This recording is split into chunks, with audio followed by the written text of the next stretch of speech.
Howdy, howdy, howdy. How's everyone doing this fine Friday evening? What is going on? We're going to be doing a little 300 blackout resizing this evening. The next little step in the transformation into a loaded cartridge. AR's backstage. I'm going to bring him into the show. Hey, what's up, Echo? Doing? Trying to get settled down here. I thought you was gonna do it at 5:45. So No, always at 5:30. Okay, got you. I'm trying to cool down. Trying to cool down. What were you out in the heat? Yeah, I had air, but still hot as crap here. Gotta love the South. Yeah, humidity. All right, I gotta grab my. I think my wife's here. Hold on.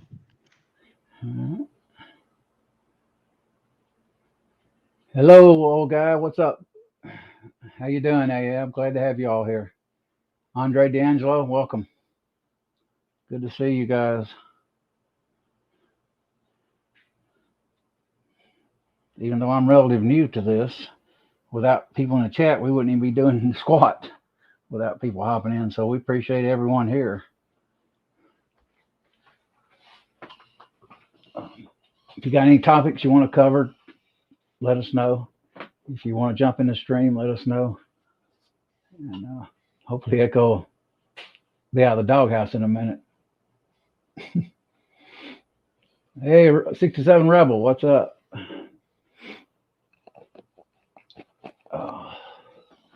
It is hot. I don't even use bandanas typically. I've been buying them since, believe it or not, COVID. When I was young, I didn't worry about the heat. And I didn't worry about water. Now I go, oh yeah, cool you off. Let me get this stuff lined up. For some reason, I keep getting out of the picture. All right, back in here. Hey, I was saying hello to them. Okay. Tell them without them, we wouldn't. Even though I'm new, we wouldn't have nothing without people. Appreciate them tuning in. Boy.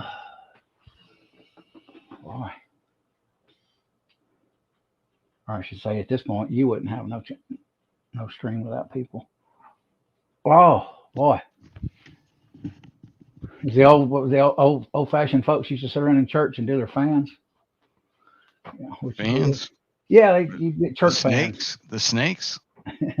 No, just old paper fans with a wood on it. And they sit there in church and look around. How you doing? Okay. Vanessa's here. Oh, Miss Vanessa. How you doing? Howdy, howdy, howdy. Just looking over here at some brass that we're gonna resizing. A lot of people do this, a lot of different ways. I set this die up the other day, and basically, we're gonna just double check it. Let me grab out the headspace comparator.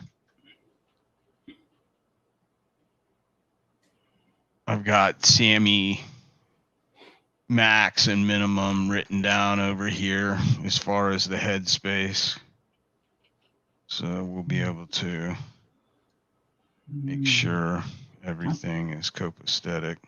I still got some numbers written down on the whiteboard, but I don't know if they're correct. Yeah, aren't those girls' numbers from the dating service? I don't do dating service. I'm kidding. I don't even do online dating. If I can't talk to some girl live or be there, no way. There's nothing wrong with dating online. A lot of people do that. I never have. I that was before my time, or that was after my time. You know what I'm saying? I guess I was before its time. I did one back in 2000. Oh, so the truth comes out now. Yeah. Well, back in the days, I don't know if you remember Yahoo Chat. Used to have avatar worlds and all that stuff.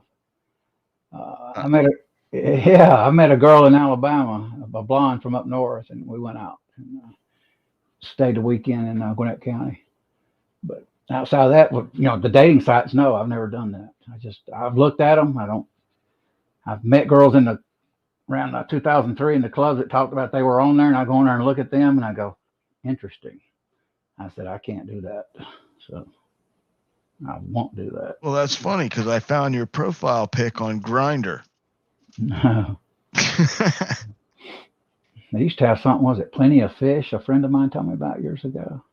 I have no idea, dude. Yeah, I just can't. I stay as far away from that kind of shenanigans as possible. Yeah, you should. You're married. Yeah. I'm a single guy. I told you need to get one of them big fat ones, big girls. About 295 pounds, 4 foot tall. I don't date fat bottom girls, even if I make the world go round. All right, this is 1.073. Okay, and I've got the minimum Sammy standard is 1.0789, and its maximum is 1.0889.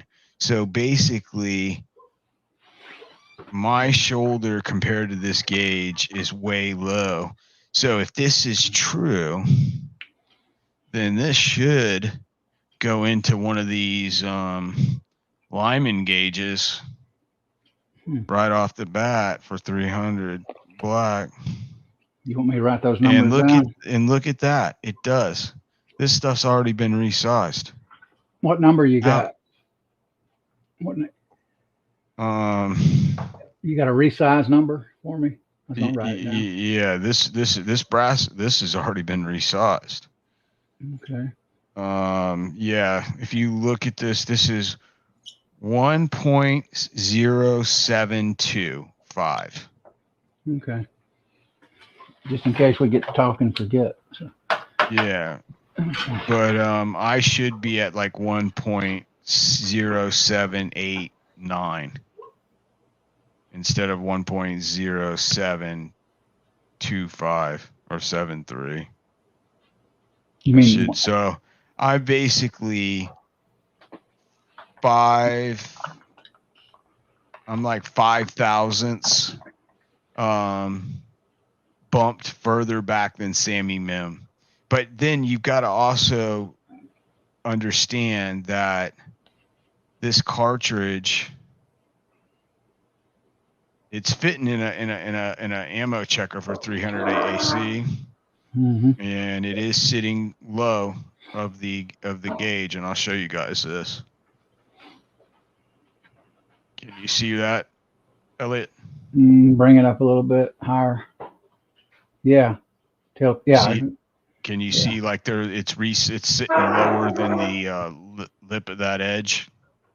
Yeah, I can kind of tell. You see the little edge right there? Yeah.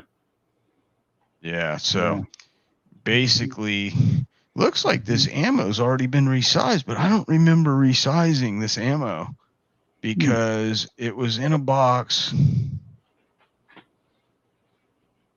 Okay, old timers kicking in. No. I mean, is there a possibility I resized it at one? But no, because this stuff still had primers in it. So how could it, unless somebody just resized the now this one hasn't been resized. Okay, so now it's making sense. This stuff, okay, like this is what I'm getting now. So maybe I had resized one, right? And now it's not. It's just sticking up. So we will go ahead and get a reading on this one as far as. Good to see you, G23, Jerry Parker. Hey, G23. What's up, brother? Yeah, I got right now. Look, I got 10 I got 1.0895. 1.0895. So I'm 1,000, 1,500th too big, too far forward. So what we're gonna do is we're gonna reset up this this die for full length sizing, because I definitely do not want this thing resizing 300 black back too much, because if you size it back too much, you can have issues with this cartridge, in particularly the 300 black. Good Lord. Hey, Julian, good to see you. He's driving home, he says. He's watching. Oh, he is? Matt, Where's he Matt, driving home from? Probably at work, he says. Oh, okay. I didn't know if he was traveling or something. Gun websites, he's in the side chat too. Good to see you. G-Webs, what's going on, dude? All right, so get that a little loose. Now, what we're going to do is we're going to touch the shell plate, and we're going to start measuring brass back. And I'm going to start seeing what I'm going to be able to get this to bump. Because really, all I want this to do is I want this to bump. Write this number down, Elliot. Hang on a second. All right, go ahead. Okay, 1.090. Hold on. That's not the number. That can't be the number. I guess it is a number. I thought I had a lower number than that before on this. Okay, yeah, 1.090.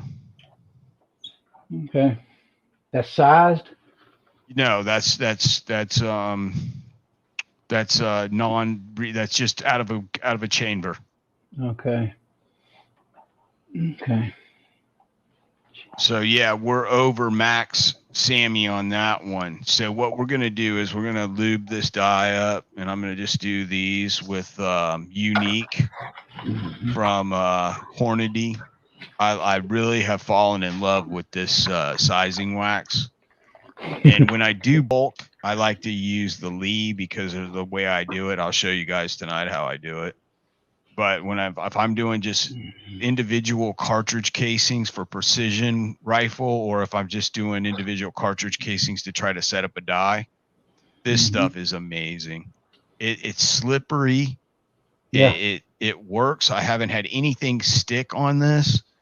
Plus hold on, let me get my rag. It doesn't affect powder, nor does it affect primers. Yeah, I was thinking about that. You're right about the powder. Yeah, the powder and the primers, it doesn't have any problems with that. So you don't even have to clean this stuff off. If you were in a hurry and you were just trying to, knock a batch out. Okay, so we're going to go up here now, and we're going to run this up, and we're going to see what this bad boy is going to do to me. Yeah, I was thinking recently that Unique was didn't harm powder. I wasn't sure on it. What I really like about these Lee dies is they don't resize as much as a lot of other dies will. So what's cool about that is you don't have to worry about sometimes you'll get a die and you'll resize something and it'll drop it 10 thousandths below Sammy, and you'll be like, well, that just ruined that piece of brass. But I've noticed that with Lee, they don't resize the brass as far. That's why they say not good for forming brass. Okay, what was that last number, Elliot? 1.090. 090. Okay, I'm just touching the shell casing, and I got 1.072. So literally, I'm just touching the shell casing, and it's knocking the shoulder back that much. How much? What is it reading now? 1.092. No, I just told you 1.7. Hold Okay. on. Let me make sure this is correct. Okay, 1.0735. So we'll call it 74. 1.074. Okay. So that's still looks like 4 thousandths, almost 5 thousandths below, and that's just touching the shell plate. And I don't understand why it's sizing that far back. It's kind of crazy. CW is in the chat. How you doing, CW? You know what I'm thinking is most likely it's not getting a proper reading off of the shoulder because it's so short. Let me wipe any of the stuff off of here, and try to wipe out the inside of this hole on the actual comparator. Make sure I don't have anything built up. I've never seen 300 Blackout in person, but I see the small shoulder online. So it's ridiculous. It might as well not even have a shoulder. Just about. I mean, it's just, the only reason why it's bottlenecked is because it's just downsized to fit a bullet. You know what I'm saying? Instead of making the brass the size of the bullet, they just kept it at a 223 base and upsized it. Yeah, this is 1.074. And she's dropping into the 300 black. Boom. Going right down in there. Sinking a little bit. So that's just, I guess that's just the way this die is going to do things. Michael Hartneck's here. I think I pronounced that last part right. Hey, Michael, what's going on, brother? I'll just call you Michael.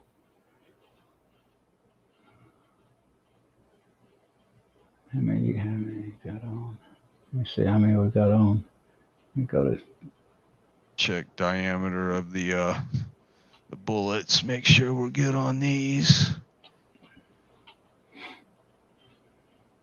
Let me open up another browser here. You opening up all kinds of browsers? Yeah, I keep 2 opened up so I can. The browser man. That's what we're gonna start calling you, the browser man. Okay, what is going on? There we go. Some of these pieces of brass have been resized, and some of them have not. So it's like, it's kind of crazy. I don't know what I was doing or what was going on.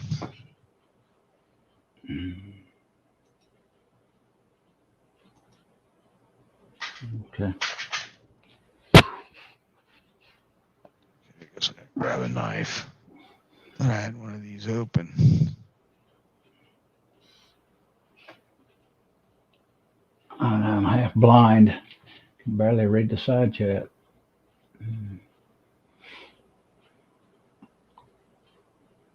It's like the old and decrepit running the show tonight. They call me Oldie Locks.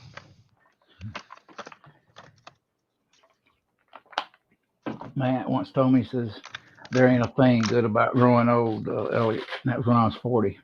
And I said, yeah, I believe you. Yeah, I've been told that my whole life by older guys. Oh, there ain't nothing good about it. I'm just like, that's what I've been told. That's what I always said. That's what I've been told. A lot of it is in your head, though. Some people act real old, some people don't. So, I think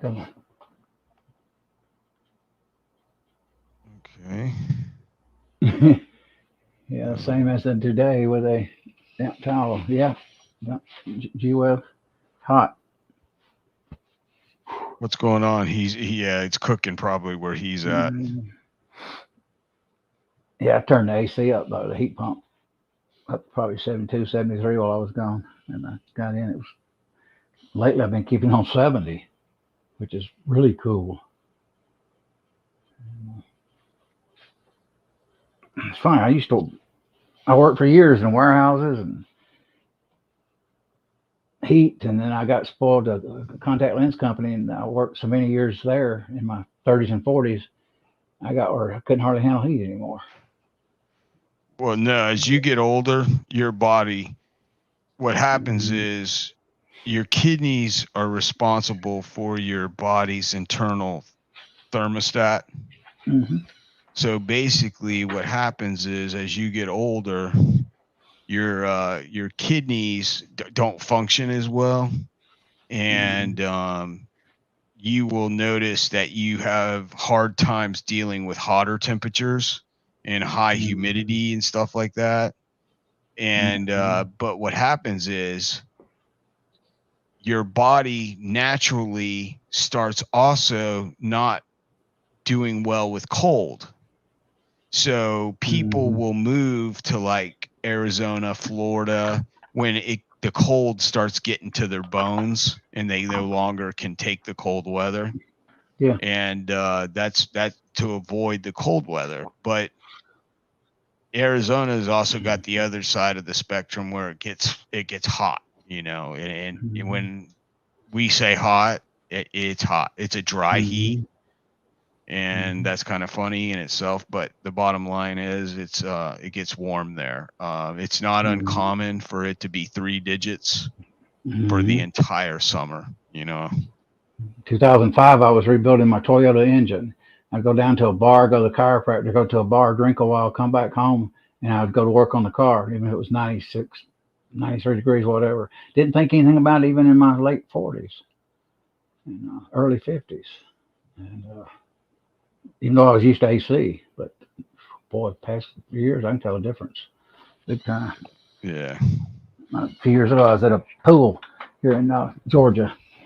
I think about 08. And I called my friend one day and says, let's go to a bar. I said, it's too hot out here. I can't even get breathe. It was that hot. So hot you can't even go to a bar. That's pretty hot.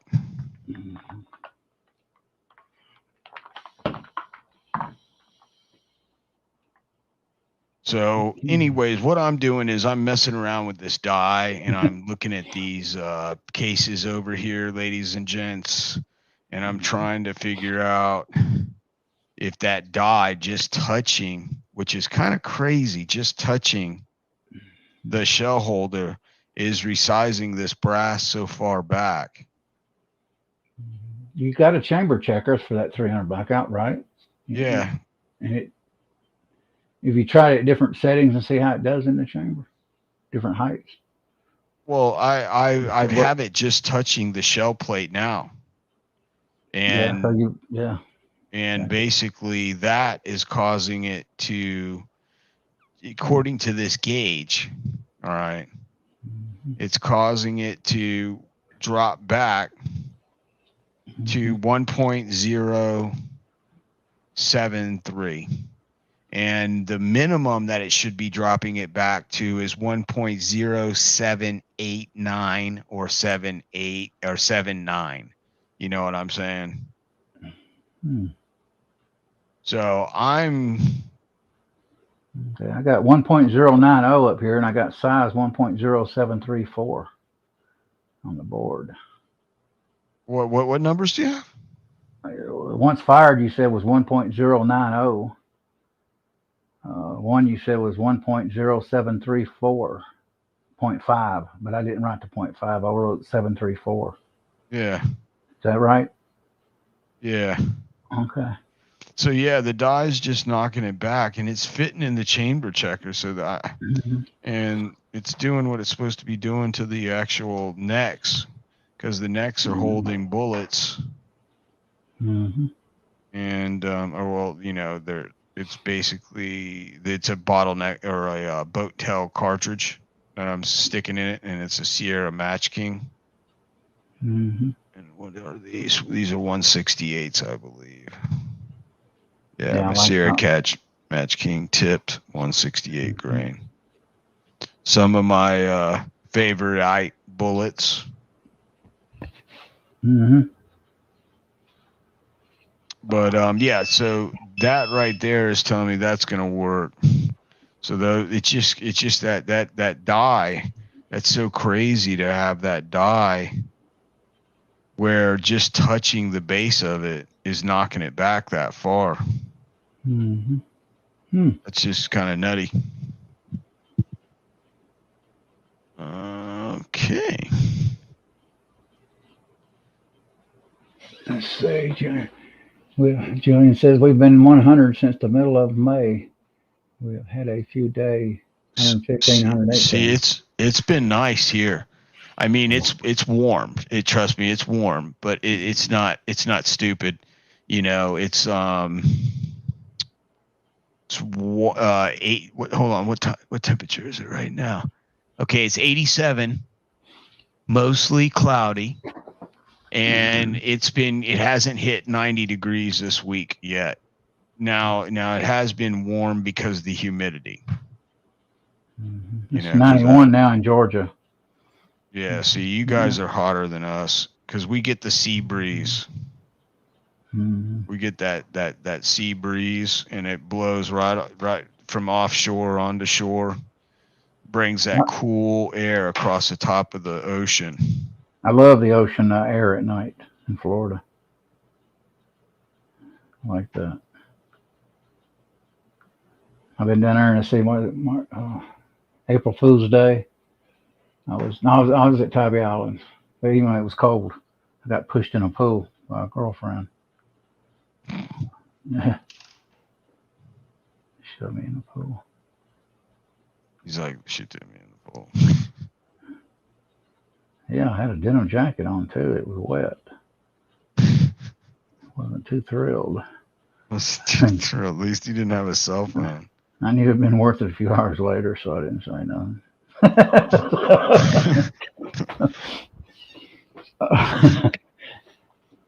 That's about as ex as I'll go. You're like, I'll take this out of you. Baby. Oh my goodness. So yeah, so it's sizing this stuff. It's just not making real firm contact, but that's okay. You know, I'm not going to bitch about it doing more than a job than it has to, because that's just telling me that if I needed to, I could use that to form brass. You know.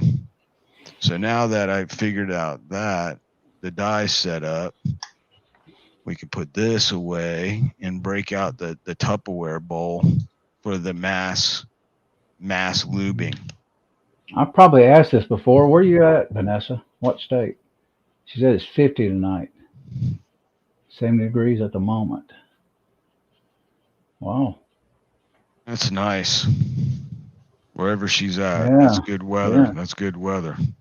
Mm-hmm. Yeah. Like G-Webs used to say, we need to pump her air, Okay. her temperature into Arizona and Florida. Connecticut. Yeah. Gotcha. It's been down to 70s here in Georgia at night. At least it was. Let me see what it's going to be this week.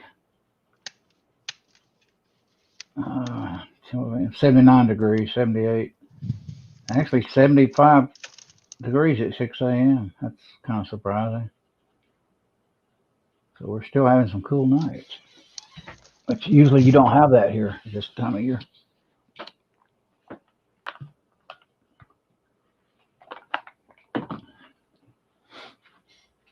All right. Now, go ahead and put a little brass in this.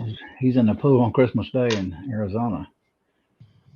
That would be nice, swimming at Christmas. I love to swim, but what I'm using is just some of the Lee case lube, and I take a little plastic container like this, and then I just put. I gotta get all the lube down to the. Cause this is almost empty. So I've had it for a little while. That's our white cream or whatever it is, isn't it? I forget how to pronounce it. Case lube. Oh, Jerry. Yeah. Jerry Parker. Yeah, I'm just drinking ice water, Jerry. I might change that up shortly. But cheers. I barely got. And I'll just put a couple of little lines in it like that. Mm-hmm. you know, of the lube, and then I'll just go ahead and put a bunch of brass in there. A-locks? How do you pronounce that? A-locks or got a weird name.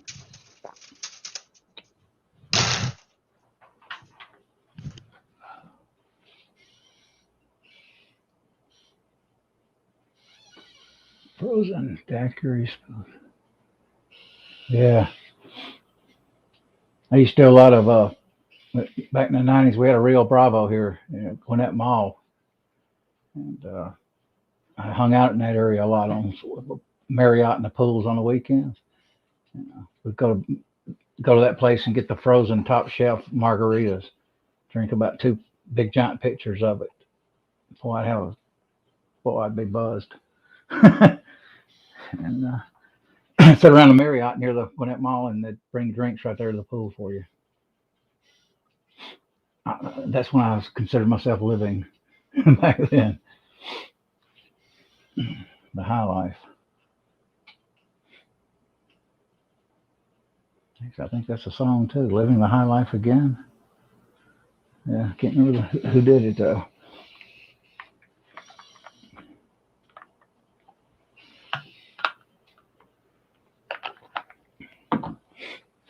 I come close to getting some margarita mix here recently, and I don't know if I want to go down that rabbit hole. I'm afraid I get wild like I used to when of course, there's not many bars left anymore. Who knows what I'll do? Get out there, especially if I had the car running. Oh goodness, I would go crazy. I have to be careful here because the state patrol is not too far, and they're kind of hot at times.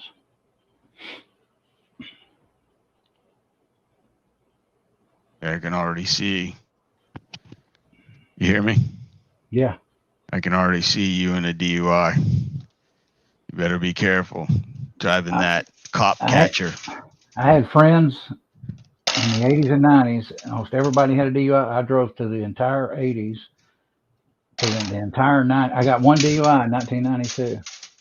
And that wasn't right because I was actually outside of a bar in a parking lot hugging a girl and swaying and holding my arms. And he says I was swaying. I said, what are you talking about? I said, don't you usually move a little bit when you're kissing someone or something? I mean, he was a retard. Then he pulled me over. He said I was weaving. I said, nope, I was not. It cost me, back then it was cheap, $600, I think. Yeah, well, that was right after they legalized where you could drive and still drink.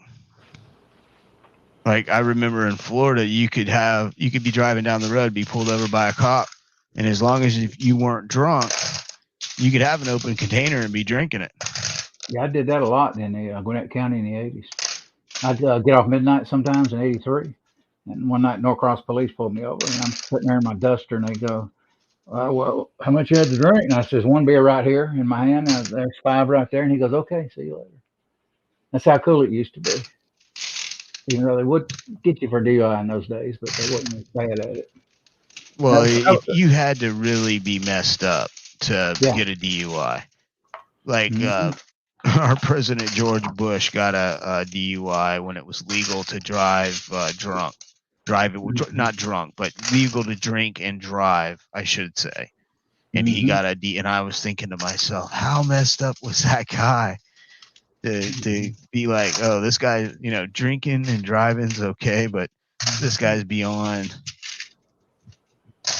I thought that was funny to be partying and have to call your dad, who's the governor at the time of the state of Texas, and tell him I just got pulled over and they're taking me to jail for DUI.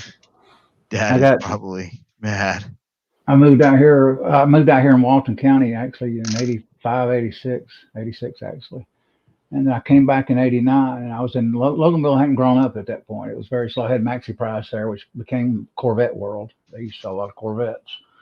And I was outside I had a station wagon from my second marriage, and I hated that car. And I jumped out of I think my mom was in the car that day or something, or my girlfriend. I jumped out and put a drink on top. Boy, a cop come out and shooted me out. He says, who the hell do you think you are? openly drinking here in public. And I said, sorry. And I put the drink back in the car. And that's nothing else was said. Yeah, all right. So I got this amount I put in there, you know, and I put that little U-shaped wipe, and then I'm gonna put the lid on there. Mm-hmm.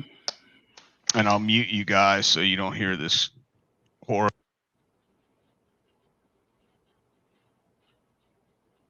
Oh, heck, let us hear it.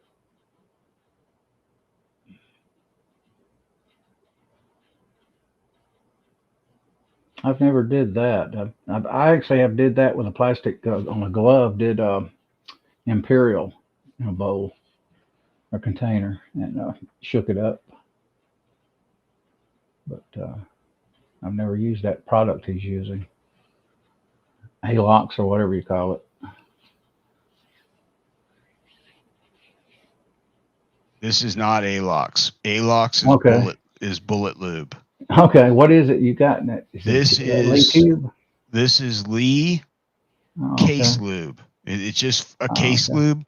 And the good thing about this stuff, to give you a little history lesson on this stuff, they actually sell this in 5-gallon and 10-gallon barrels, 5-gallon buckets and 10-gallon barrels. And this is the exact same product that Hornady, Norma, Lapua uses when they are drawing brass, when they are making their cartridge casings and pulling them. This is a product that is made for nothing more than drawing brass into cartridge casings. So Lee decided, why not make it available to the consumer in cheaper little tubes? And he first started doing it by giving it away with the dyes in the little sealed packets of it. And you couldn't buy it like this. They would just give it away. You could ask for some when you made an order from them, and they would throw a couple packets in for you. But then he thought, hey, why not make this so that everyone can buy it from me in little containers, so they don't have to buy a 5-gallon bucket at almost $600. So that's what he did. And you'll notice this brass right now. You notice how it was real shiny before, and now it looks dull. You can see like it's no longer shiny. It's got dullness to it. And that's what is the chemical, Echo? I couldn't tell you. I couldn't tell you. It's just, I heard the story from one of the fellows at Lee. They told me the story behind the chemical, what it was originally designed for, and how Mr. Lee decided to make it available to the consumer, because he found that why not use what they use to make the cartridges to lube the cartridges, you know? And they're basically using machinery that's pulling the cartridges, stretching the cartridges, you know, and then they'll go ahead and they'll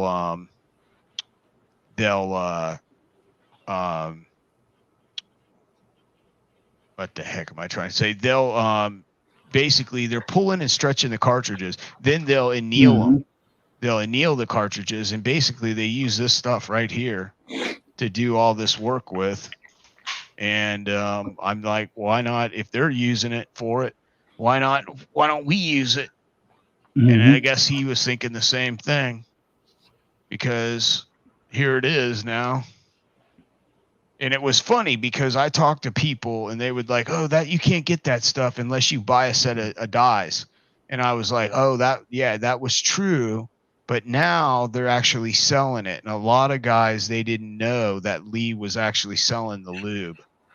And they were like, it's great stuff, but you can only get it in these little containers. Okay, now I'm at 1.74. So just touching the shell plate, just kissing it, is dropping it back to 1.074. And what numbers do you have up on your chalkboard? I had the original numbers 1.090 and then 1.0734. You told me sized at one time. So you're not at 734 now? Yeah, I'm at 734. I don't Okay. think it's 73. I don't think there was a 3 in there. I swear that's what Let's you called, see. didn't I could have wrote it wrong. 1.074. Okay. But I could have 735. Okay, that, yeah, 734 is what I got. I got it probably from the 735. Yeah, Yeah. Okay. but that's okay. And I reduced it half a thou. Looks like that'll work. Mm-hmm. And what I did was I used a decapping assembly on these so that I wouldn't have to use a 30 caliber expanding mandrel in my Mm-hmm. expanding die. I just would, and it'll show when we do the concentricity on it. It will show. It will show more run out. You'll get 2 to 3 thousandths run out on it because Mm-hmm. you're using an expanded assembly. It may be a Mm-hmm. little bit less with this one because of the short neck on this cartridge, Mm-hmm. but you're gonna see that no matter what. Jason Stewart's in the house. Welcome. James Pollard's here. Hey, Hey James, how's hey it going, Jason, guys? what's going on, gentlemen? We're just knocking out some 300 black, resizing it in the Lee turret. And why I got this, I'll go ahead and tighten this lock ring down.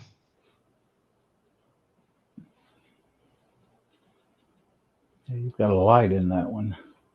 What, in this press? Yeah.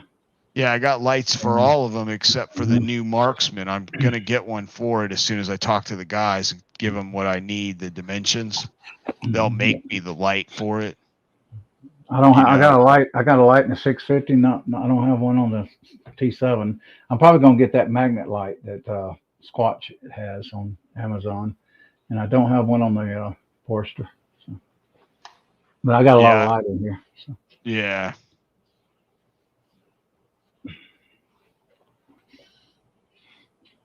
I like the these guys are the KMF, I believe, UFO, KMF lighting, UFO system lighting. And the guy builds the brightest, smallest LED lights on the market. And he makes kits for all the major presses. And I haven't found anything better. And I've used the inline fabrication lights on my Forester coax. I'm pointing at this press, but that's where usually it sits. But they were too thick. The UFO lighting from KMF is much smaller LED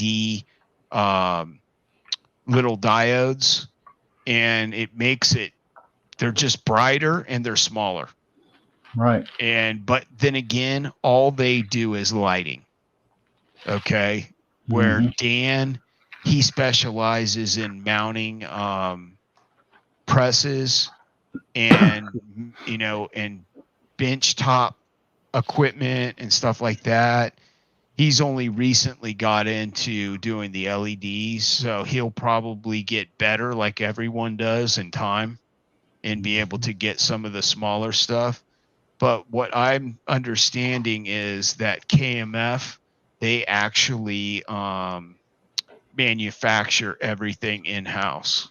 So they are manufacturing the LED lighting systems and everything and running the wiring and the switches, all that kind of stuff.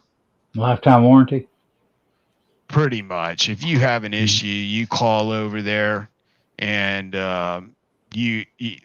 they've sent. I've had a problem with them, and with one thing, and I think I may have not have prepped the surface enough, and basically caused the issue myself. And I called and talked to the gentleman, and I can't remember his first name for the life of me. I've got it written down in my address book, but he knew that I had ordered like 4 or 5 lighting kits from him.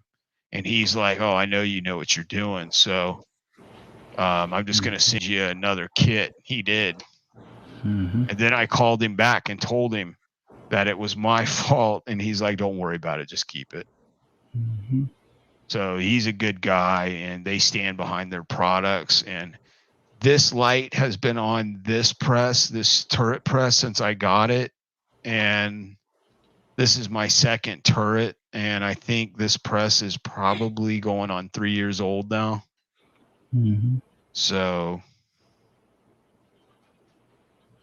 What is 300 hammer? I've seen that in the stores here a year ago or so. 300 hammer. 300 hammer. Yeah, Jason Stewart said that started to get interested in 300 hammer. I've heard that. Is it a manufacturing name, or is it an actual different round than 300 Blackout? Or is it their 300 Blackout bullet? That's a different. It may be a 30 caliber bullet, but it's the hammer round, I believe, is an entirely different cartridge, and it might be a Wildcat. Do you have it in any of your books? Look it up real quick on the internet. See if it listed as a Sammy cartridge. Hang on a minute.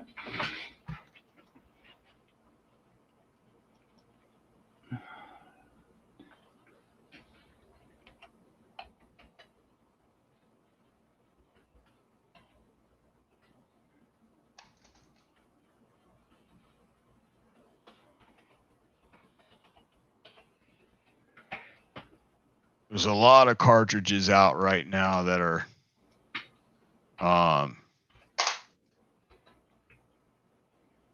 very, very, very new.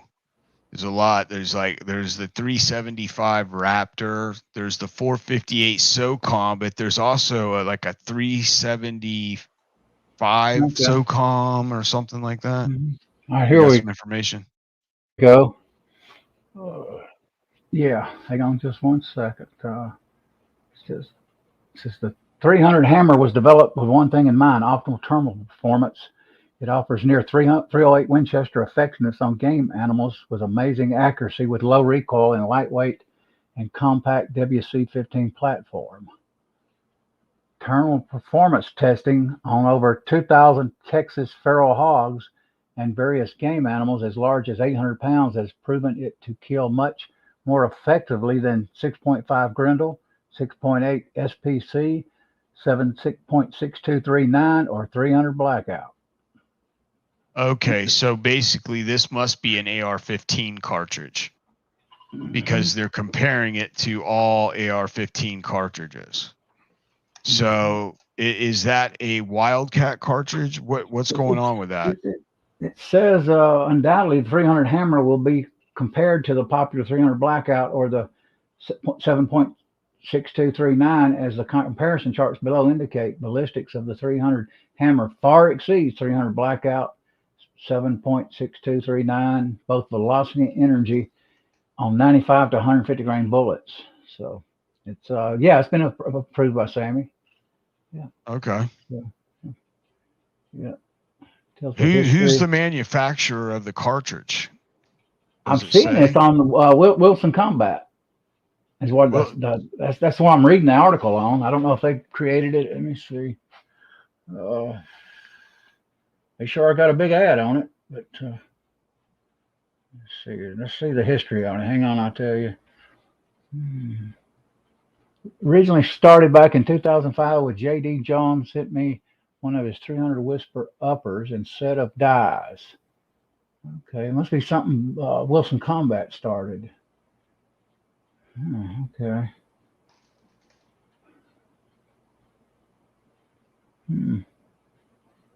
Oh, that sounds like it's an interesting cartridge because it's better than 6.8 and better than a 7.6239. I have seen that in a store. I didn't think not much about it. Yeah, I haven't seen it either. I mean, I'm down with a lot of the popular cartridges. I don't know that. When did they say they started that cartridge? 2005.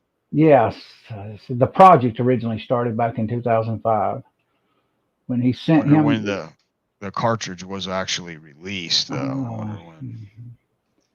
Let's see. Then in 2008, Remington came out with a .30 rim AR and started getting the terminal performance on game that was after. However, the caliber has its share of issues, such as proprietary upper receiver, boat carrier group, and magazine. And then you add in the fact that shortly after Remington brought this caliber to the market, they quit supporting it. I never did understand this. Along came the 300 Blackout that Robert Silvers sent me early on for testing. This must be Bill Wilson, I guess, writing this article. Yeah. So just a long article. I won't go into reading So all Remington basically scrapped it. Is what it sounds like, because it couldn't compete with the 300 Blackout. Well, Remington come out with a .30 rim AR, and I got started. And he says I started getting the terminal performance on game that I was after. So then apparently he come up with another version of it, I guess. So apparently, yeah, Remington did kind of start out on the concept of it, I guess. So. And then they came out with the R30, because I think I've heard about that. That I think is a cartridge I heard about, the R30. Remington AR30 or whatever the hell that was supposed to be, a 30 caliber cartridge for the AR-15. Yeah. For some reason, they got it written as .30 rim AR. So yeah, okay. So yeah, it's a Remington AR round, .30 caliber. Oh, here we go. Here's some. He said, so I came up with the quest to create a 30 caliber cartridge that could be fired from an AR-15 platform utilizing the original 5.56 bolt, and was going to call it the 3030 AR. Obviously, the logical place to start with was Kurt's 7.6240, as I mentioned above. The problem was a lack of powder capacity. That's an interesting cartridge. Yeah, but that's been the problem with the Blackout cartridge and the 7.62x39, is you don't have enough damn room for powder. Because the 7.62x39 is even tapered. It's like a piece of pizza. And it's designed that way so that it will feed in filthy firearms and guns full of sand and mud and dirt and everything else. And because of that, it the actual cartridges don't hold as much powder because of that. It's a pretty good cartridge. I did a big batch of this brass, I guess. So he decided on a 1 in 15 twist. Well, that's a slow twist. Well, you figure it's a little bit slow, but you figure the 30, like the I don't know what the Blackout is that I've got, but I know that like most 308s are 1 in 10. Yeah, it says now 13 years later he comes out with the trademark Hammer R, 300 Hammer R. Now 13 years later, thousands and thousands of rounds down range, several scrap barrels, one upper blown up, and thousands of dead Texas feral hogs. We have 300 Hammer that not only meets all the original goals but exceeds them. Bill Wilson. It's his article on his website. So interesting. Sound like a good cartridge. Yeah, we'll have to see. Yeah. Only Jason time will tell. You know, of course, the designer of the cartridge is going to talk great about it. That's how always it is. Jason says the 300 Hammer only needs the barrel, uses 5.56 bolt, and 300 Blackout mags. Can load 30 rounds in basic magazine. Yeah. I wonder if it gets mainstream. They've dropped the twist in favor of 1 in 13, Jason says. Yeah, to give a little bit more for heavier bullets. I bet that would be a good hog hammer round. Well, as long as you're shooting 100 yards or less, the 300 black is fine with the 220, 230 grain, 240 grain bullet. You pop a pig with that, and even though the feet per second is ridiculously slow, it's 1050. It knocks the dog lights out of the out of the pig. All you hear is a squeal, and then they fall on the ground and start kicking. Mm-hmm. But you can't do it at, you know, past 100 yards, or you just don't get the expansion or penetration. How you doing, Julio? Hey, Julio, what's going on, brother? Wilson has barrels for 250, Jason says. I'd like to try that because I don't have to buy nothing but the barrel. Well, you don't have to buy nothing but the barrel if you get a 300 Blackout either. Yeah, that's true. I want more power. That's just the way I think. But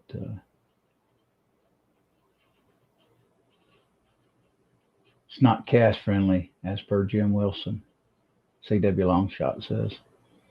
Yeah, if it ain't cast friendly, then that's not going to be a good match, because most guys that are 300 black shooters cast bullets in the high for the sub guns. And CW says super enticing ballistics. Yeah. Yep. What kind of feet per second are they getting out of what weight bullet? Oh, I'd have to go back. I don't let these other guys answer. Maybe. Do you know what the answer to that, Jason? Jason, are they running like 110 grain, 120 grain bullet, 105? Or are they actually getting up to some weight?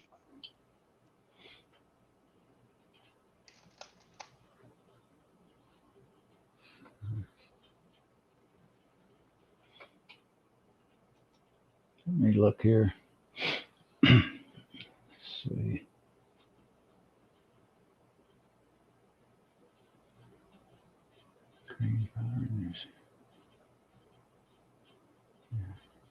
Gained, says here, the result I gained was about 50 feet per second with the Super 130 grain HC, which proved to be very terminally effective projectile. A very terminally effective projectile.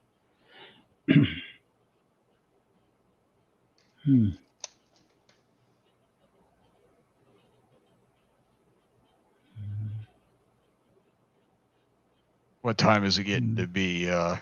6:28. Okay. Just keeping it. So I don't want to. Yeah, Julio's doing, I want to say, a 375 Raptor. Yeah, but it's a bolt, but he's doing a bolt gun. I want to say Julio, is it a 375 Raptor you're doing, or did I mess that up? Because I think that's what he was telling me he was doing.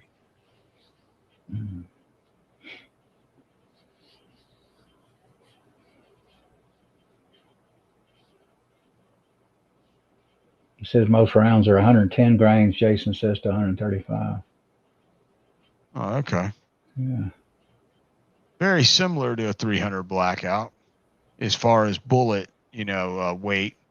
And I wonder if it's able to probably with that really weak or light twist rate, it doesn't throw a heavy bullet very well at all. Probably Julio says 375 Raptor. Yeah. CW said, I love the 130 grain spear and it's dandy in the hammer. It's called Ham R. So. Oh, okay. Yeah, I did see that. I can't remember how far back. I seen it in Athens in what's the store? Academy Sporting Goods. One day. I didn't think anything about it.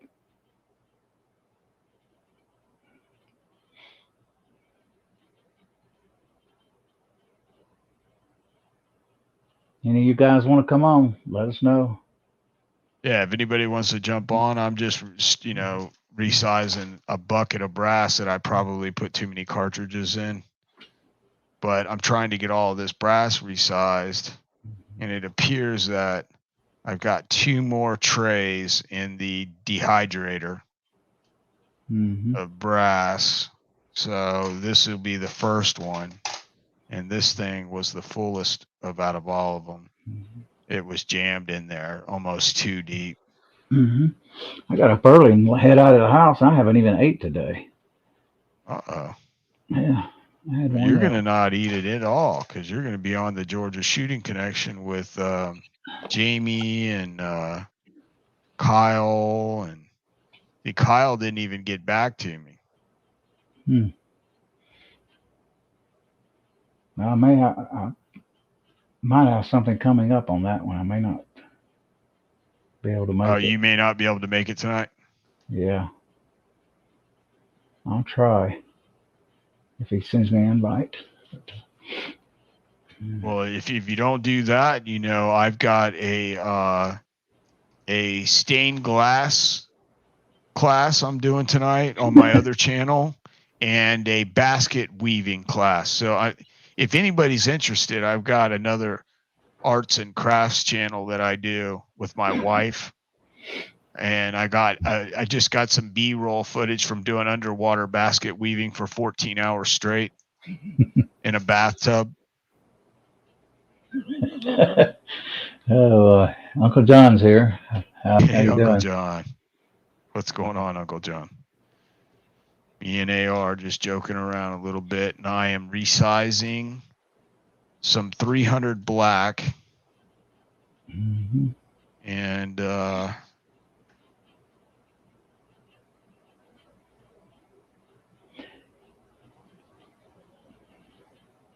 basically these beautiful cases. Disclaimer: we are not teaching ammo reloading on here. But if they strike by just doing a little bit, they're not going to give me a strike for this because this isn't violating their policies. I've read all 12 pages. I read all 12 pages. This doesn't violate their policy. Yeah, we're not teaching a complete. Yeah, I'm not. Yeah, you can't watch this video and learn how to reload ammunition. All I'm doing is showing you how to resize 300 Blackout ammunition on a Lee 4-hole classic turret press using a Lee 300 Blackout full-length sizing die with the decapping assembly in it because I'm lazy and I didn't want to have to expand the necks on these in a 30 cal expander mandrel. Just because I figured I had 300 pieces of brass to do, I figured I would want to get it done as quick as possible. Uncle John says no, he is basket weaving, damn it. Huh. Dude, we basket weave like the best of them, dude. I tell you what, I'll get me at that. Dude, if I did here's the funny thing. I just got 300 subscribers. Like today, yesterday, something like that.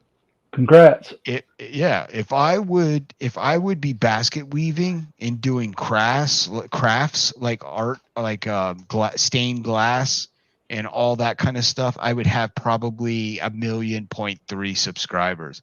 All kinds of people that have been on coronavirus with bored. They want to do some crafts projects. They'll be able to go up to the White Rose or whatever those little craft stores are that that are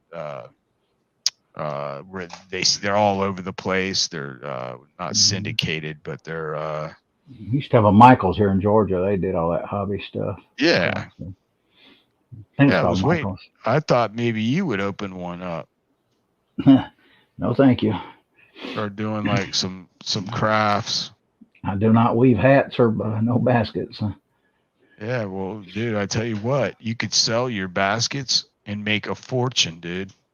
The only thing I've considered is getting a commercial sewing machine and making tactical gear and belts and things. I have considered that, but I'd have to learn how to sew, which I probably could learn. Oh, there's better options than that, bro. You get the sewing machine. And I will get you someone over there that will teach you how to use that machine and sew like nobody's business. Basically, you need a Asian girl from one of the local. No, listen, don't laugh. I'm not making funny. I'm being serious. They know freaking how to sew. I got you. My mother-in-law, she's Chinese, and she can sew like a sewing machine with her hands. It's ridiculous, dude. I couldn't sew to save my life. You know what I'm saying? But she knows how to sew. She fixed my bulletproof vest. She put these adjustment little loops in so I could adjust my shoulder straps on my shoulder pads because I've got a SWAT vest. And yeah, she did that for me. And why I waited. It took her like 10 minutes. She's like, "Oh, I put some straps in here, and that way you can adjust the tension on it, and you make it fit right." I got a black trench coat I want to get redone. It's still mint from 1997. The leather is. I just want to recolor it and have nylon stitch back in it. Nylon lining. I loved that jacket back in the day. Especially if you're going to drive the sports cars, might as well wear the black leather trench. Dude, you need the Corvette jacket. Yeah, I had that. I've got the driving gloves. I've got the driving gloves. Do you have the Corvette ones though? No, I just got standard leather. Yeah, see, no. Shows part of your back side of your hand. You need the all Corvette. They got the jacket, the glasses, the gloves, and the sweatbands. No. Oh yeah, dude. Yeah. I remember the glasses were made by Serengeti, so they were expensive. They had the Corvette flags on them, and because I had a friend that worked down there at the Corvette place, so every time something new came out, he would buy it because he couldn't afford a Corvette, but he could afford the jacket and the glasses and the gloves. And the funny thing was he drove a Chevette, and he was only like 17, 18 years old. He was a kid. And he used to tell the girls that would come in to the shop, he'd be wearing his Corvette jacket, his glasses, and his gloves. And he'd be like, "Yeah, I got the vet. Yeah, I got a vet." He's like, "I got the vet. She's parked out there, the white vet out there." And they would look out there, and of course there would be 2 or 3 white vets out there. And then, they would never see his white Chevette 4-door parked there. Yeah. It was funny. Yeah, this box of brass is like the never-ending brass, which is good because, you obviously you have some brass here. It's worth some money. I was driving back in the 90s one night. I ain't going to get into the story heavy. I had the leather trench coat had a belt on it that you tie, or you could loop in a little brass ring. And my belt got hanging out the Corvette door, and it was banging on the good concrete asphalt. And I went to the store, and I raised it up and I looked in. I said, "Jeez, oh God, I'll take that back to Burlington Coat Factory and tell them it's defective."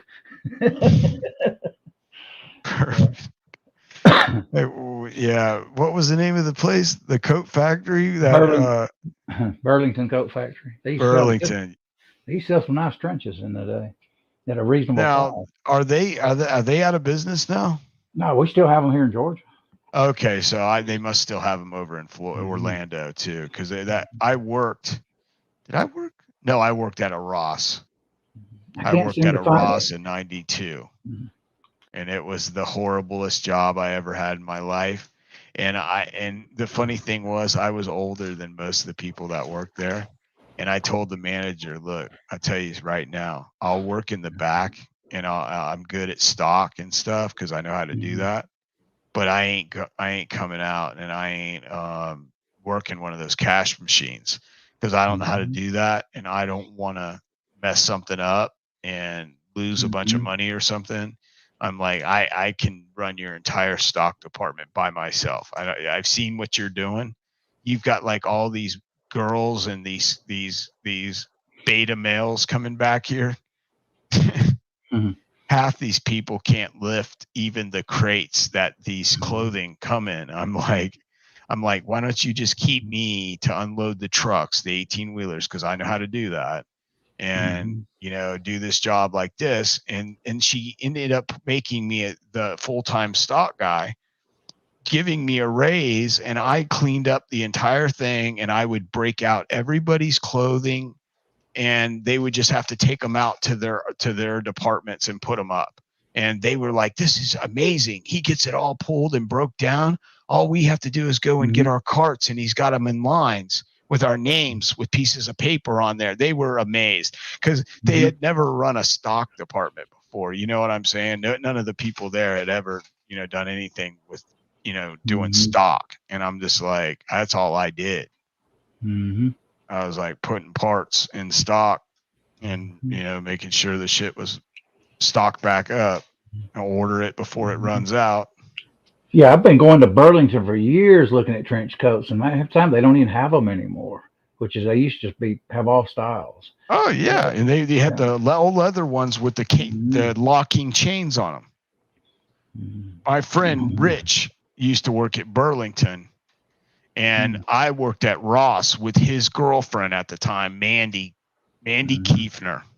Oh, Mandy Kiefner over there in Altamont Springs, Florida. Goes back Mhm. years. Rich Hauser, Mandy Kiefner, and my ex, old Kim Mhm. Burns. That's why I finally decided I'll just have my jacket redid, probably by an Asian laundromat. Let them. Yeah, I got an yeah. estimate a few years back. I got an estimate on it. And, they told me just get my black dye and color, hang it up and recoat it again. I got a few Oh little yeah, on my you left can. shoulder. When you're walking through nightclubs and stuff, you can see a little bit of the leather's not the color's coming off a little bit. Outside of that, the jacket's mint, even around the sleeves areas. Yeah, you can get some Rita black dye and Mhm. dye the entire, but I wouldn't touch it up. I would dye the entire jacket, Yeah, I follow will. their directions Mhm. exactly. It's a similar dress leather that you'd see Elvis Presley wearing, or back in the rock years. It's got the lapel. It's not the over heavy leather. It's got the light liner, so you can wear it winter or summer, or winter and cool weather. But it was just, it almost looked like London fog, but yet it was still dressy. You could still wear a Yeah. suit with it if you wanted to. What, London fog? Yeah, they used to make the jackets London fog. It was a Oh brand. yeah, I had Trench coat. mini London fog trench coats when I was a kid. Mhm. I wanted one Yeah. back in the 80s. I wanted to get one. I almost bought one. I Yeah, wanted a they were black real London fog. super nice. Uh-huh. And that's They were how made right there in mhm. outside of Manchester, England. Hmm. That's how I wound up with a trench. I wandered in '97 into Burlington. I was looking around. I said, "Wow, that trench is going to be bought. I'm buying it." And I bought it. Still got it. I got a few other. I got an actual original members only leather from the Listen to it. 1980s. Oh my God. Shut up if you're talking members Yeah. only stuff. God. Yep. Is I had the. anybody asking any questions, members only in the side chat? I doubt Any it. They're members? probably not interested in that, and I'm really Any not they either asking anymore. they asking anything about the members only jackets? That was a big thing in the '80s. Mostly I had the black know, cloth. I know, I Yeah, they're mentioning Burlington. Ocean's got one. Vanessa said they got them up there where she's at in Connecticut, all over the place. Yeah, they used to have cool stuff. That's okay. I'm opening up another Montgomery Wards, and I'm gonna sell Curtis Mathis TVs. Yeah, Vanessa, I've always loved leather trenches. For through my whole teen years and 20s, 30s, I wanted one. I think I bought my first trench when I turned 40, along with my first car. I won't get into that story, but I said, "Yep." Then I bought the driving gloves, and I bought the night driving glasses, and Yeah, I you had still to got have the glasses, my and then gloves are still mint. I mean, I do lotion I about love every 2 or 3 years. I take white apple leather lotion and I rub it apple into the leather stitches. lotion. Apple leather lotion. It's a kind of a white haze. It's not oily like kiwi. It has less I'm gonna oil. using that kiwi oil. I put it on my gloves and I rub it all over me. Eddie, my brother did a jacket years ago with mink oil, a leather back in the early '90s, I think it was. And, Ink is a good oil. It's got a it made it. natural preservative in it. Mm-hmm. Yep. Yeah, I actually had a lot of generic members only jackets in the '80s. I didn't have the. You were getting the Susie Quan knockoffs down there in Chinatown. We didn't look at it that way back then. We just bought it. Didn't think much about it. I did have members only, but I also would buy if I seen a nice one, black lightweight jacket. Back in those days in my 30s, late 20s, early 30s, I didn't care. And even in my 40s, I never worried about cold in Georgia. I don't care if it's 20 degrees. I did not wear thick stuff. It was just a trench or whatever. I just didn't care. Cold weather never bothered me. I'm curious to know about this members only collection you have. I've only got one. My daughter actually gave it to me a couple of years ago. Mint condition. She found it somewhere. I see you bringing out the BS now. You probably go back to Elliot's closet and open the doors, and he's got every members only jacket from 1984 to 1987 labeled, and the date he bought it, and a picture of him like on that 110 camera. No, better yet, a Polaroid of him and the girl that sold him the jacket. Remember Miami Vice? I've actually I got some of their. I got white sports coats back there in my closet now from the 1980s, 90s. Yeah, I used to dress similar to that at one time, believe it or not. But you probably relate to that more. You're in Florida, so. Hey, I was actually on a Miami Vice set. I actually went down and got a Don Johnson autographed picture of him. Was he there? Of his what? Was he there while you he signed it. Yeah, he signed it. Oh, he signed it on the hood of his Testarossa. He seems like he's a cool, funny guy. Yeah, he was real cool. He owned both of the Ferraris that they used on. He's a Ferrari collector, I found out. Oh, wow. He owned the Spider, the original Spider that they used in the very first series of the very first couple episodes or seasons. He drove a black Ferrari Spider. That was a one-of-a-kind car.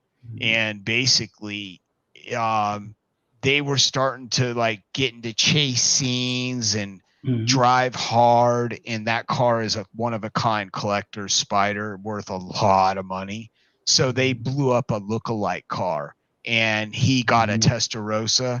And in real life, he owned the Testarossa already, and he made a deal with Ferrari that he would drive it on the show if they paid for all the service, any wear and tear on the vehicle, and or replace it if it got totaled. And Ferrari said they would do it for the advertising. And he helped sell thousands of Testarossas in Florida. You know what's weird? In the 80s, I got my divorce probably in 83. I split. I was already 27 years old. And I didn't watch Miami. I didn't watch much TV in the 80s and 90s. And I'd go in a club occasionally, and I remember one night some girl looked at me and says, "You remind me of Don Johnson." I says, "What?" And what it was the way I was dressed. I still recall that night. And last time I wore probably in 04 or 05 a white sport coat. I had a white and purple. I was in a bar, and some guy said something about it. And I said, "You need to knock it off." And anyway, you need to knock it off because I'm going to break bad like Don Johnson. Dude, I didn't watch the show. You had the shoulder pads. You had the yeah. Back then, you definitely did. Yeah. I threw one jacket away here a while back, and I wished I hadn't. It was a collector's. Yeah, it was a jacket where you could actually pull the sleeves up too, really good. So back in the 80s, early 90s, you'd go out and bar. You'd pull even though it was a sport coat, you'd pull your sleeves up to your shoulder, elbows. People used to, old timers here, even a few years ago, used to talk about me down here in Loganville and said, "Elliot always wore those sport coats and this, that, and the other, and the ties and this, that, and the other." And I go, "Well, I was in sales. I was this, that, and the other supervisor." And, he's like, "I was a Miami Vice lookalike. I looked just like Don Johnson, so I started doing parties in Georgia." But it's funny how you know what the oddity of history is. It's strange. I grew up with people like the Beatles, Elvis Presley, and I look back, he would do a tan, wear trench coats. I didn't even realize he wore trench coats. And then to the 90s, I was running around with stayed at the beach every weekend, had the trench coats at the pools, And years later, I look back on it and I says, dang, I was actually living like Elvis Presley, except I didn't have no money. No fame. No fame, no money. Yeah, yeah. But I had a good time. Yeah, but I look like Don Johnson. And I got all the ladies. I'd be like, do you drive a Ferrari? No, no. I went to Road Atlanta in 1997 in my 2-year-old vet. Now, and there was Ferraris everywhere, and I said, I don't care if I prefer my vet. But actually, I came to regret that because I didn't like the 94. And that's why I went back with this.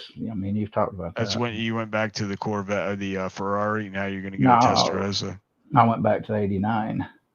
And matter of fact, I was telling my roommate today, I was saying, I said, don't think just because I'm 60 years old, I won't head down Highway 78 here in Walton County, Georgia, and turn that Corvette sideways in the middle of the highway or turn a donut. I said, I'll go out there and donut that thing. I I'll said, put on my Miami Vice soundtrack music. I won't go 120 miles an hour only for a short period, 100. But I will take a car, buddy, and flip it around in circles and drift. Yeah. Mm-hmm. I just think it's funny, man. You're never going to live that down. I'm just going to tell you that right now. Yeah, I know. Everybody's going to bring it up. Like the Magnum shirts. Yeah, dude. I tell you what, bro. Right now, I am getting a Magnum shirt, and I'm getting a fake where they've taken a Fiero and tried to turn it into a 308 Ferrari. I want the original. You can still get those original Magnum shirts, man. Yeah. The original in Hawaii. I think like $50, $60 on Amazon. I want some of those original copies that they claim they made them back in the day. They made the ones that, the company that, he bought all his stuff from Islanders that made that stuff. I want to get some of them. Back in the 90s, I had a friend in there, a guy, well, not really a friend, but a guy known for a couple of years. He come in one night with a red, orange parrot. Remember the parrot on the Magnum? Yeah. Reddish shirt. He had that original print. And I says, what you got on, man? That Magnum. And he said, this is an actual copy. I said, oh, cool. I like that. No support. Stomps all AR-based calibers. 30 AR. What's going on in the comments? I'm starting to read it again. I like to interact with the side chat, so I occasionally do read it. That Remington 30 AR is tops in performance, but brass is unavailable. CW says. Is there any brass you can convert? Question for you all in the side panel there. So. What was that? What just happened? Patriot in the Dark's with us. Good evening, brother. Good to see you. Hey, Patriot. What's going on, man? We're just rambling on about old times and things. Rambling, and I see what's going on. Pop culture. Now we think of it that way. Back then I didn't. I thought it was just living. But yeah, it's time to look back on it. What's weird is I typically did not copy style in my life. I even told my granddaughter. You partied. Yeah. I know you partied. Yeah. Don't lie. I told my granddaughter a few years ago, I says, don't never follow people out there with style. I said, you create the style. And you tell her, did you tell her the truth though? Don't ever copy the style. You create the style unless you're copying Don Johnson and it's it's Miami Vice. And you guys know that they are bringing back Don Johnson and Tubbs for the new Miami Vice. That I'm going to watch. Got James Elmos, the original captain or whatever, and he's on there from Battlestar Galactica because he was originally on Miami Vice. Yeah. I only watched Miami Vice probably in the I don't even think I watched it one time, even in the 90s, man. I watched it. I don't believe that. Yeah. I bet you had that on every night. Don't kid me. I was not a TV guy. I didn't after my. It didn't matter. You had the clothes. You had the clothes. Through the 70s, I was married. I did watch TV, but once I'm thinking early 80s hit, I didn't. I was watching still TV some, but like 83 and on, boom, I just quit watching it. I feel like an old man. I just want it to be 1980 again, so I could feel like the way I did back then. A lot of people say, you'll hear the documentaries, especially on YouTube, and you'll see old videos that say the 1980s was like the entire country was drunk in one drunk party, drinking. That's how heavy of the club life was back in the day. So it's unusual if you look back on the history of it, how it happened. Being where I live from, you know, grew up in Farm County, which is Gwinnett County. Used to be called the fastest growing county in the What's going on? South. A lot of people's probably heard of that. And it finally turned to condos, apartments, and homes and everything. I used to stay at Lakeland here a lot, go up there and hang out at the beach all day. I liked it. I used to be a water freak like that. I would even go out and swim way out in the deep water, long way in there. But my kid looked at me, "Well, yeah, Daddy, out here." Hey.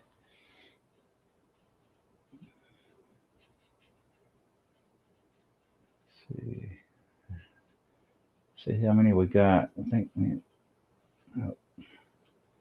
What happened? I gotta get off the hammer. The hammer. I was on the hammer cartridge story. Don't be talking about that hammer. Get back to you. Want to get hammered? You don't want to get hammered. Let's see. Yeah, I typically keep 2 browsers open on these chats. That way I can. I like to keep 16 browsers open. They call me browser. They'll be like, "Can I help you with something?" I'll be like, "No, I'm just browsing." Mm-hmm. Using your Wi-Fi, I got 16 browsers open right now. Looking at all your competition. I'm just coming here to see if you price match. If you're on, Mac Man, feel free to. We'll send you a link if you want to get on a while. I think we're going to end. What time are you going to end tonight, Echo? Well, I'm going to end before Jamie's show. Yeah. Jamie's got his show, and I haven't seen him tonight come on here, so I don't know what he's up to tonight. We had quite a few on last night, considering it was my thing. Not as many as you and you big guy channels. What are you talking about? I don't get anyone on my channel. I get like I get some regulars that come on. I know, but you're bigger than I am on it. I think I got 11 people last night. Yeah, you got 11. Yeah, so. You had quite a few people on last night. It was going off. We were having a good time. Mm-hmm. Everybody was laughing. Hey, Tim S is in the house. Good to see you, Tim. Hey, Mr. Tim. Just resizing some 300 black. And if I didn't have this cheap mic, I would do the uniform pocket reamer uniformer and on some brass, but it'd be so noisy. You all would hear it on the drill. So I'll stay away from that.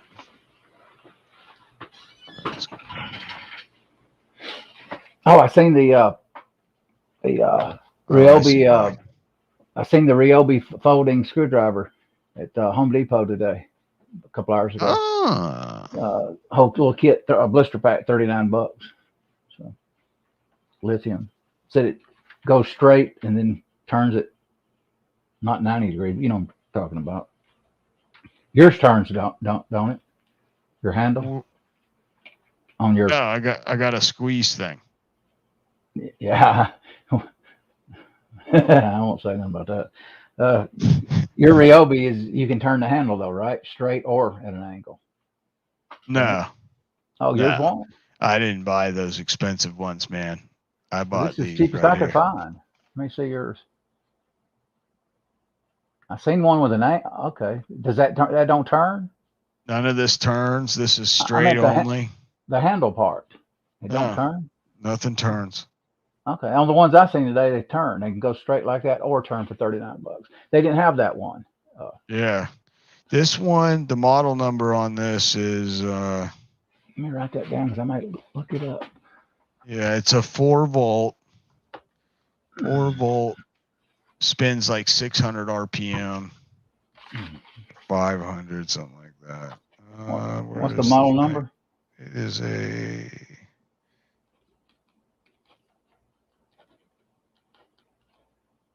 HP 34L. Okay. I'll The see if old they're cheaper. the HP 34L. Yeah, these are only like, I want to say $24, something like that.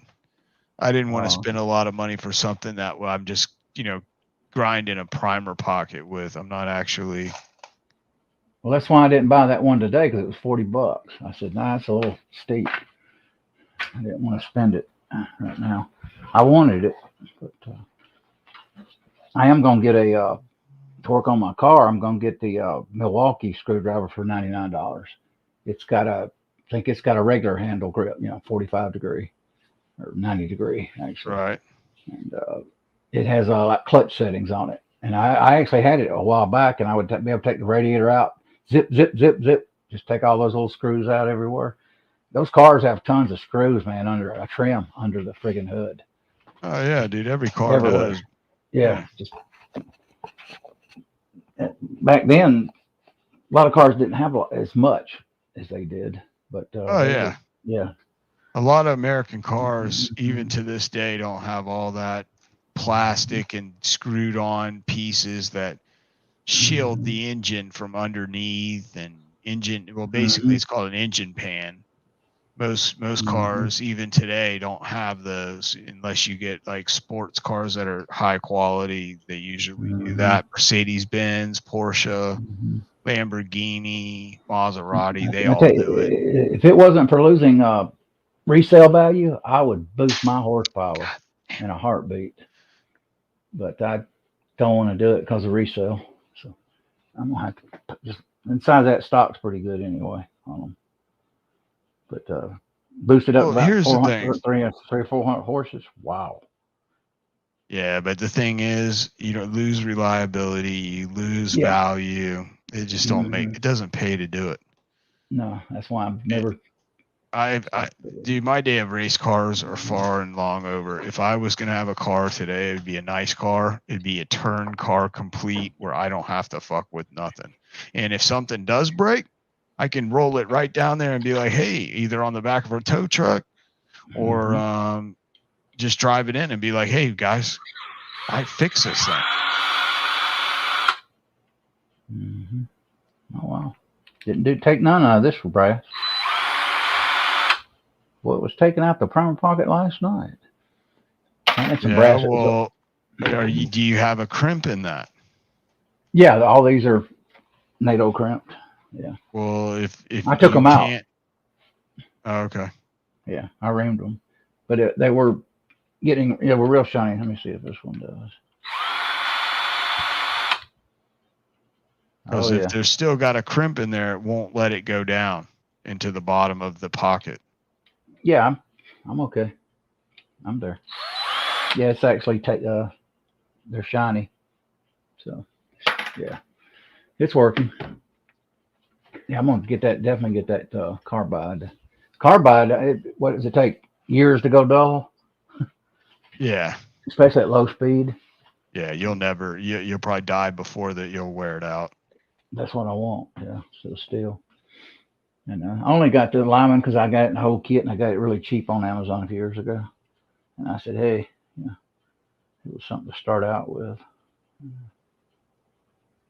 I was trying to think how many years I've been reloading now. 8 years? Something like that. 8 decades? What? Almost a decade. Almost 8 decades? What? Could you imagine being reloading for eight decades? Yeah. Like 80 years I've been reloading. That's all I need. Some people are lucky enough to learn it as a kid. I wish I had somebody teach me it when I was a kid. But I didn't. Ah. Yeah. Okay. I thought I sent him one. Maybe I didn't. I'm a retard. How you doing, Single Shot? Good to see you. Let's see here. Ab's here, too. Good to see you guys. Uncle Jim's been here. Yeah, I'm sending him a Hey, Husta.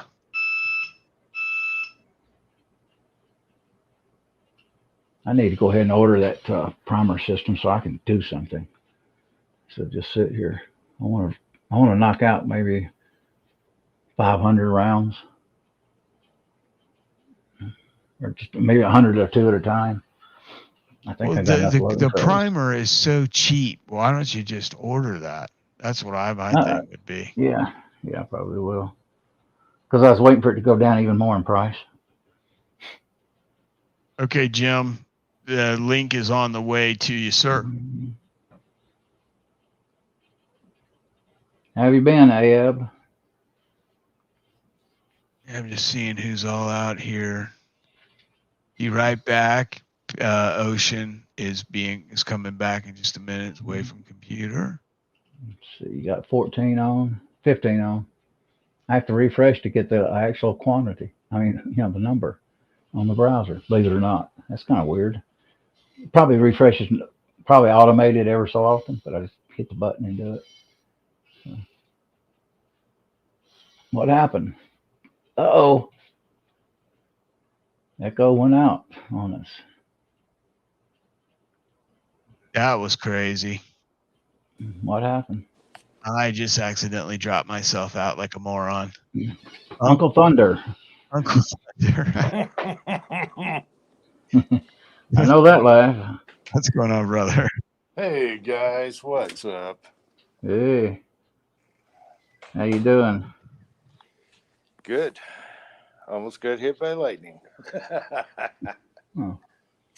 Really? We had a Wow. What were you doing? Sighting in the 10 millimeter with the dot. Well, we had a landfill here in our county today that was burning. Lightning hit it. Oh, where's the avatar? Hang on. Smoke was everywhere. No kidding. Yeah, and I was on my 78 today, and I seen another building that had been caught on fire. Some kind of motorcycle shop or some kind of car shop. But some like they do custom cars or something. I see trucks out there occasionally, Harleys. Like it caught on fire. Apparently, lightning's been hitting stuff here. Oh, I did get me a ground clamp today. That's what I did. I got to do I finally found my ground. Thinking about getting in the ham radio, I found my ground rod to my main power panel here, or circuit breaker box. And I found it when I seen it. I was filling dog holes, where my dog dug holes everywhere before the appraisal. And there it is. There's a ground rod, and somebody took the wire and wrapped it around the rod loose. And I said, "Good Lord!" So I went and bought a clamp today for it, and I got to get out there and clamp it right, because this house should be grounded, and it's not. That's probably why you've had issues in the past with computers and stuff like televisions shorting out. No, never. No, well, I had one TV one time. Lightning hit a pole out here and damaged my TV. Oh yeah, that's gonna happen. Yeah, it knocked out That's what I'm afraid of, because we're up high. LBJ, that was very funny. But yeah, we have like this on the top of the roof. We have this horse, east-west, weather thing, and it's all steel, and that's not a good place to have that. Like a weather vane. Yeah, at 7,000 feet, that's not a good place to put that. Yeah, it might give you a little bit of bite. Yeah, last night was crazy. It was scary, but fun. And we had it all on top of us. I mean, huge thunderstorms all night. Wow. So I go out today thinking I'm safe, and I look over to the right, and there's the thunderstorm again. I had to run in the middle of a video. Yeah. And it's because Jerry has his day off. That's why. Yeah, I guarantee you that Jerry's not working today. Yeah, rain. We got so much rain last night. It's good. It's good. Yeah. We love it. Yeah. Lead Bullet Junkies here. Hello. How you doing, brother? LBJ, what's going on?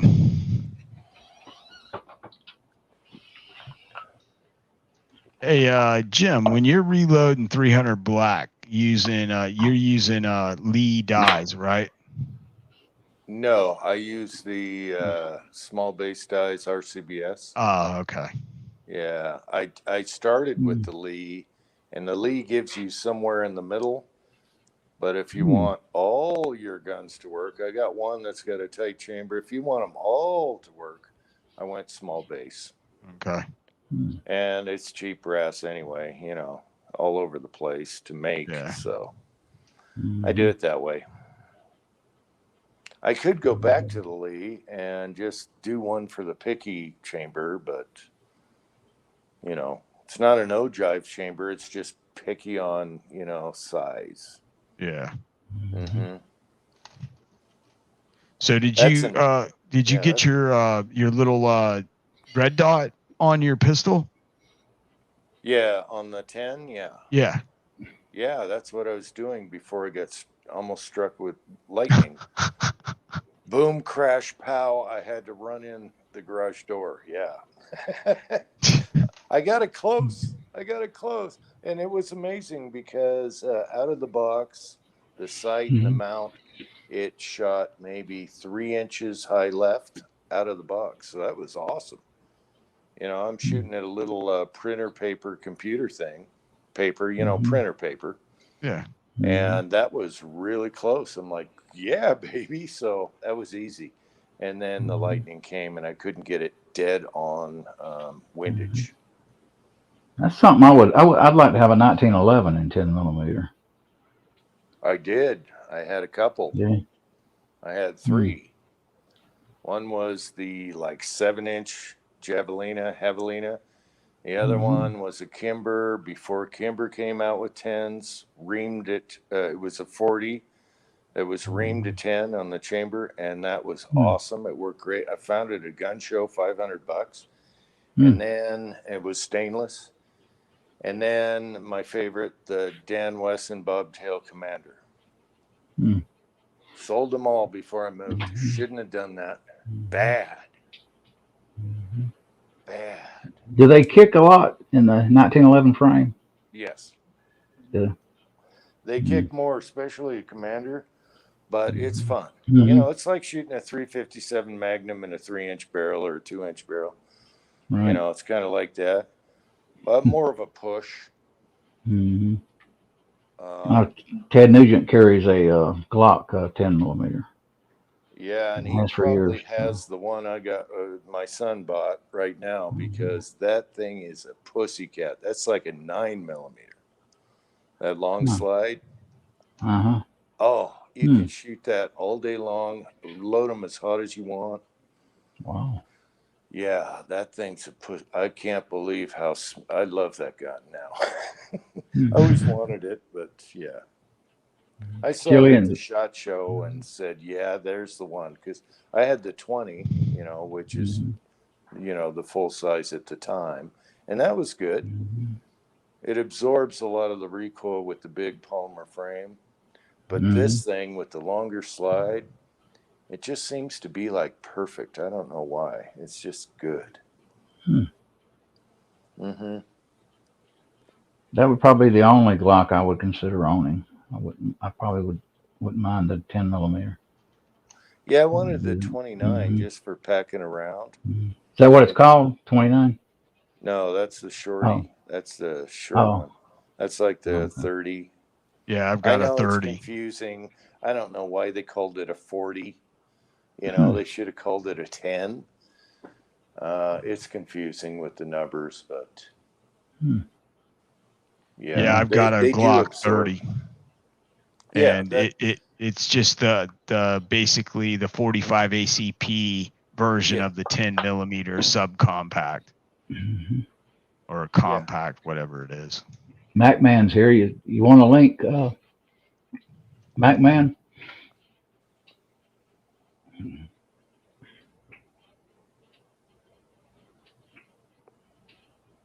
I was thinking maybe so we're we're happy with that one, definitely. And I'm back to 10 again, so I'm gonna have 5 or 10 more down the road. Yeah. I miss my 40s. A lot of people laugh at those 40s, but I like 40 caliber. I don't care who created it. It's a good. Well, you're in luck because all the cop trade-ins are cheap. Mm-hmm. Man, my neighbor's picking up SIGs, super cheap. You know, he's a sheriff, so they get him cheap. You know, and I'm like, man, I want a 229 again. You know. Yeah. Except for mine was in 9mm. I love that thing. But yeah, I got to hit him up on that. You know. Yeah. The first 229s, they were in 40 cal. And then the 228 came out shortly after that, and it was 9mm. And but the cool thing about the 229 was it had a stainless steel slide. Yeah. Yeah, and then they came out with the 229 9mm, and mine was a two-tone stainless slide with it was the guys in the woods, the parks department gun. DNR. It's right in my backyard. Why can't I say it? BLM land, DNR. BLM. It was they go around and whatever, search for whatever, and I got a hold of that thing. It was a trade-in thing, and it was cheap, and I shouldn't have sold that thing. It had everything. Night sights, all that. Two-tone, nice gun. They got a big slide on top. They're a little top flippy, but it was a nice gun. That's why I wished I had on my M&P 2.0 now. I wished it was night sights. All right. I may have it converted. I have it over here on the bench, but I know I can't show it.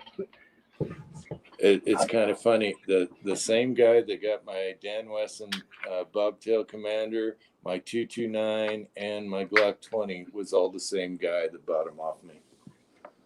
Mm-hmm. He knew what was up. I may end up getting a flat dark earth 40 flat dark earth M&P 2.0, yeah, 5-inch barrel. 40's really easy because of the cop trade-ins. So your SIGs, your M&Ps, your Glocks, and those three, you can get pretty darn. I don't know what the consumer market thing. AIM used to sell them cop trade-ins, but we would get a lot of them because we dealt with the sheriff department. And so they just throw them out there on the counters, and man, it was easy pickings. Yeah, we got a gun store in Athens here, and sometimes you'll go in there and you'll see the police department. They buy just tons of them. Some of the guns I wouldn't even buy looking at them. Wow. Yeah, now that I got dice again, I might do a 40. I don't know. You got a compact frame.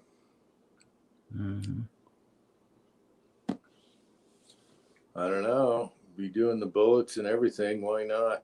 If I can get the neighbor to find me a cheap one. Oh yeah. I'd probably go SIG on the 40. I wouldn't do the Glock on the 40.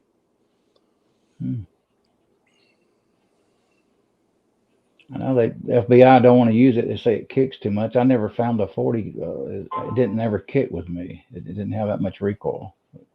Yeah, kicking is relevant to the shooter, I guess. I just likened it to a short 357. I have a little Model 19. When you shoot full up 357, that's worse than any 10mm. Yeah, my favorite gun was 357 through my early years. And my favorite gun still revolvers and single actions, even today. I still like them. I just don't own one now, and I kind of hate that. It's kind of gun, especially stainless steel. I just love looking at them. They're kind of like a sports car. They look good. Yeah. No picking up the brass butcher. Yeah. I saved a few. I may end up down the road if I get a 357, it may be the GP 100 6-inch barrel stainless steel. Ruger. Yeah. I like the 4-inch for the balance, but yeah, either one. Yeah. Yeah, I used to have the Security 6 as well, 1980. Yeah. Yeah, I had 2 of the snubbies. They're 2 3/4 inch or whatever they were. Big honking things. Yeah. I mean, they were heavy for a snub. I forget what length they were. They were 2 and something inches, but they just looked funny because the frame was so heavy duty. Yeah, 4-inch. I had a 4-inch. So yeah. Yeah. No, those are that's the precursor to the GP. Yeah. Yeah. I used to carry it on Beaufort Highway when in my 20s. I'd ride on a motorcycle and have it down in a holster. And, yeah. Back in. The grips were tough because they had 2 generations, so the grips were different between 2 frames. And I found on CDNN had these grips, and they were pretty cheap. They were wood grips. Oh my gosh, they fit so good on those Security 6s. And so I slapped one on, one of those. But, before they had the skinny grips and they weren't as good. Unless you had a Tyler T, which you couldn't get for the Security 6. Yeah, I owned back in '80. I ended up buying 2 of them. One, I got rid of it, and a few years later, I got another one. And then I bought a Highway Patrolman Smith & Wesson blue, and I got rid of it. And I bought a government model around that period of time, a 45 Colt 1911. And I did not like the quality of it because it was just a government model. I don't know why. I just didn't care for it. I used 357s. So you had a pre-model 28 Smith & Wesson? Hang on a minute. If it's called the Highway Patrolman, that's the old one. I have one. Yeah, I had one. Yeah, at one time. Yeah, I got it in 4-inch, and it's a nice gun. I used to use it as a beater. Now it's collectible, so I don't use it as a beater anymore as far as test loads. Yeah. I didn't keep it long. I traded it in, the Highway Patrolman. Yeah, before they called it the 28, it was Patrolman, recessed chambers, pin barrel, all that. I think mine's a 1958. Oh, wow. Yeah, and that used to be the one where I just put crap ammo through and everything, and then now they're so expensive. So, yeah. I love that Security 6, though. I had 2 of them. I liked them. Yeah, I think you'll like the GP because all it needs is a trigger return spring on there, and it's going to have a nice trigger. It's going to last forever. You can beat the crap out of that thing. We know that from range rentals. Yeah. So what do you do? Upgrade the spring in the GP 100? Yeah, just the trigger return spring, not the main spring, because you don't want light strikes. Right. Okay. And the trigger return spring is just enough to make it really nice double action trigger. Oh, okay. Yeah. The Red Hawks and stuff, everything rides on the mainspring. But on the GP, you have this coil wound trigger return spring, and that makes a really big difference, and it doesn't affect reliability. That trigger returns, and you get a lighter. Yeah. Okay. And then if you want to get technical, there's one edge you break that's on the, like the sear part of the trigger. You 5 thousandths at the max, and that will give it a clean break if you have any creep, and it's going to be a really nice trigger. I've done it. Yeah. Yeah. When I got mine from the Ruger rep, he's like, we had ours in the case as a rental gun, another stainless steel 4-inch barreled gun.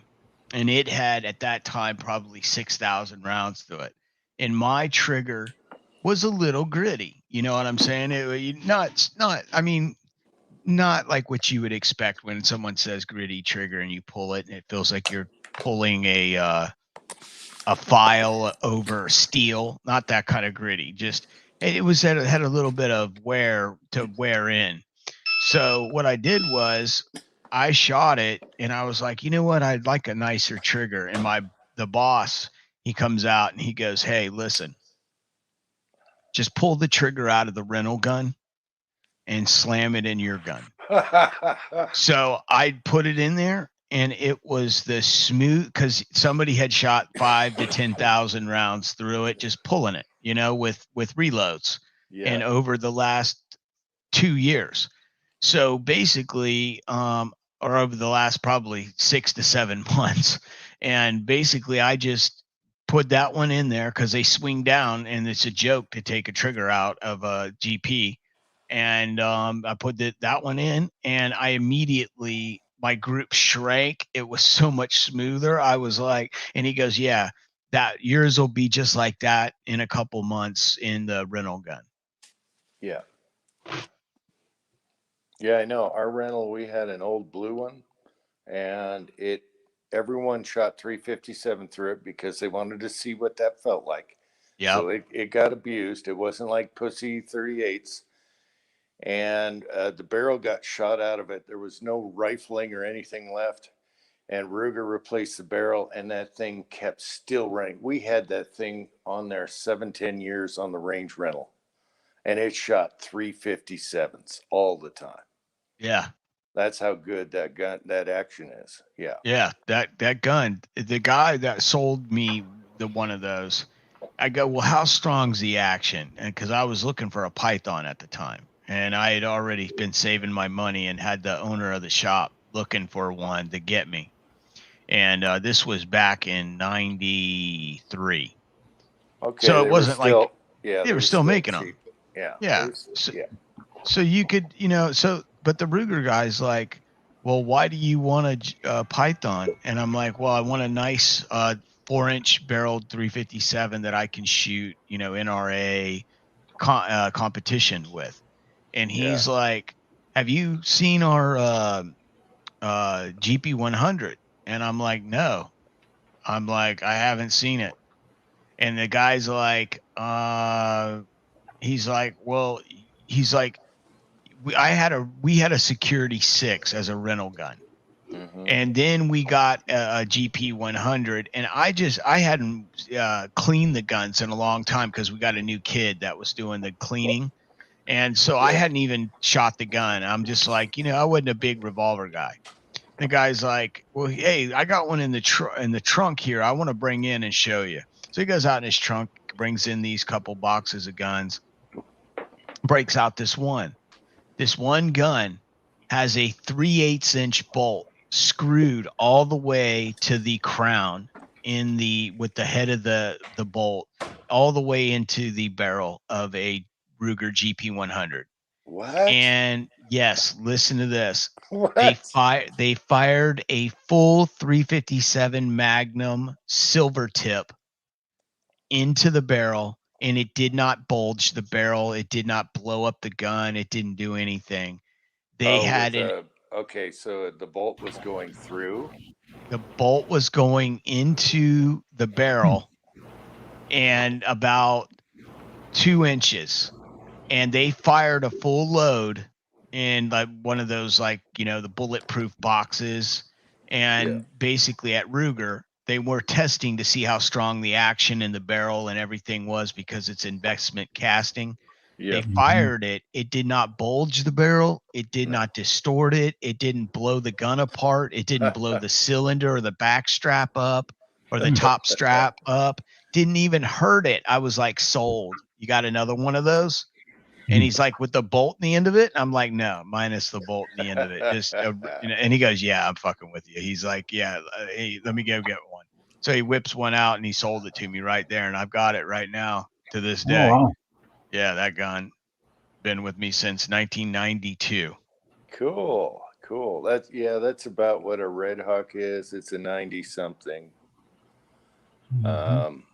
The Pythons are a little dainty, and you can't do much with the trigger. There's not. Smiths are the easiest ones to, like, just totally, make great triggers with. The riggers are a little tougher. Python's like impossible. There's no aftermarket. There's hardly any grips for it. I had the snub, and I had 2 4-inch Pythons. I loved them. They were beautiful. The ones that are early 60s or 50s had the best bluing ever. I mean, they were like, they call it royal blue. Royal blue or a Colt blue, because it was way more blue than anything else. And then they started making them more black like everything else. Yeah. But they're a little dainty. You can whack them out of timing. Yeah. So I never ran them like super hot. But the other thing about the Colts is the barrel got smaller at the end. Yes. Yeah, a lot of people don't know that, and that's why they had such good accuracy. They got smaller right towards the end, and you could really shoot some good groups with. It's a nice trigger. It's a little long, but the stock trigger, there's just nothing you can do with them though. And they were fragile because they were all leaf spring triggers, and yeah, if you start messing with them, you'll get light strikes and all kinds of issues. So you leave them alone and just, hey, that's fine. Yeah, and they were nice. But they weren't tough like a GP or, an end-frame Smith or anything. No, they were kind of in between. They were kind of like a little bit smaller than the 686. They're kind of in that range on a frame, but they were a little dainty. Yeah. Yeah, we had a guy that had he shot competition matches, and he had a Python with one of the old red dots on it, and he would work that trigger so hard that he would literally pull the gun out of timing. And after about a year of competing, he would have to send the gun into Colt, because there's only, even to this day, there are very few people that'll work on the guts of a Python and get it right.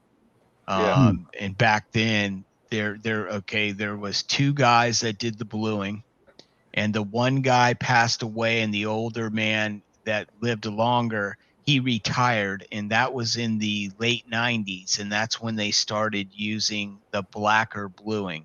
Yes, these are the guys that did the polishing, not the bluing, because anyone can do a blue tank. Yeah. My neighbor had a blue tank, and anyone can dunk and do blue. Yeah, and boil. But it's the polishing that gives you the perfect, yes, that makes it look like it's like water, that you could swim in it. It's deep. Yeah, and that is a craft on its own. That is a total craft. And I had a guy bring in one that his wife that had stored it, and it was a nickel plated Python, and it was a 4-inch barrel, and it was just rusted where she had left it in a gun rag that got wet. And it just held the moisture right against the nickel and just messed it up. And I was able to send it back to Colt, and for $400 they redid it, and this was in probably 94, 95, and that thing came back looking absolutely amazing. The last time, Echo, I seen a Python was early 90s, nickel plated 6-inch barrel was $700 something. The last time I looked at one of the older ones. How long ago? Because now they're crazy. Probably 90 or 91. I trying to somewhere in that ballpark. Yeah. Actually, maybe late 80s. I think I seen one. Actually, I look back. Yeah, a lot of people don't know, but I bought a old Colt Trooper, and the original Troopers had the Python action, but they had the ugly barrel on it. Okay? Yes. They had that ugly ass barrel. And I bought it because I felt sorry for it. The nickel was peeling off and everything. And then got a couple Python barrels from a buddy, and I was going to turn it into a kind of a Python. They don't match at the top of the frame, at the very top. That, you know how you have the little slits? You got to bevel it down and try and make it look like a Python.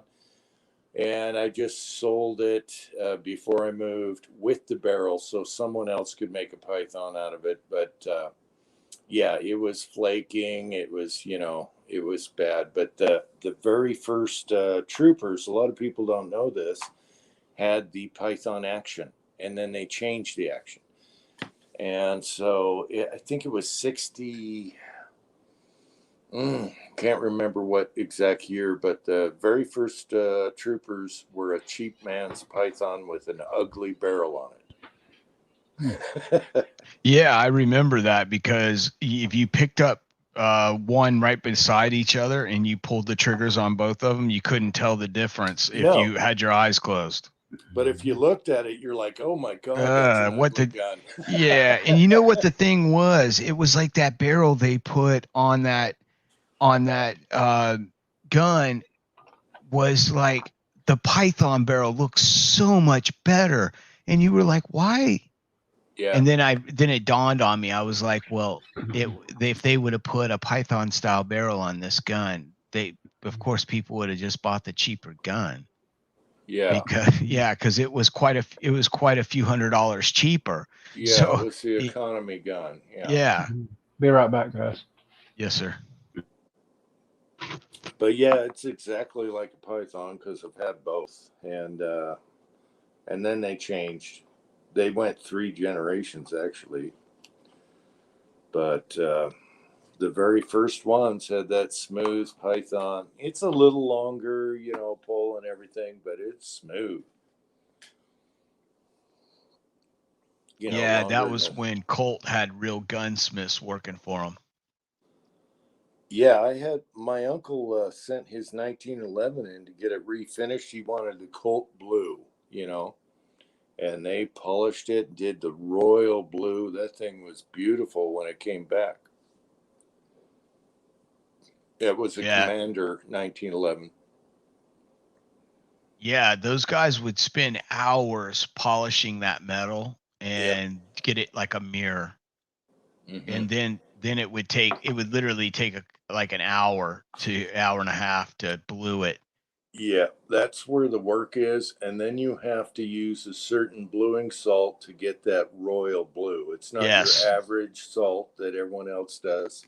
And it's very finicky to work with, is what I was told by Colt. That because when they had the one guy still there doing it, he only came in and did just the bluing on the pythons. That's all he did. And I think he worked in kind of like a retirement basis. Like he came in to help him out. And that's dedication to a company and to a firearm.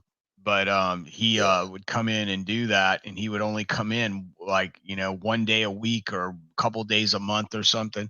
So when you'd send it to him, they would tell you right up front that there's like a 2-month delay before we can get this gun back to you, because the guy that does the bluing only comes in like once or twice a month. And, depending on how many guns we've got for him to do, it could take some time. After that, they just streamlined. Everything was a black blue, kind of a regular blue. And, it's just a lot of, you got to have the skills to do that. Now, my neighbor who blued guns, he was awesome at polishing. So I still have a Model 10 I could show you that is just awesome. And we only did like the back half. Usually you got to do the whole gun.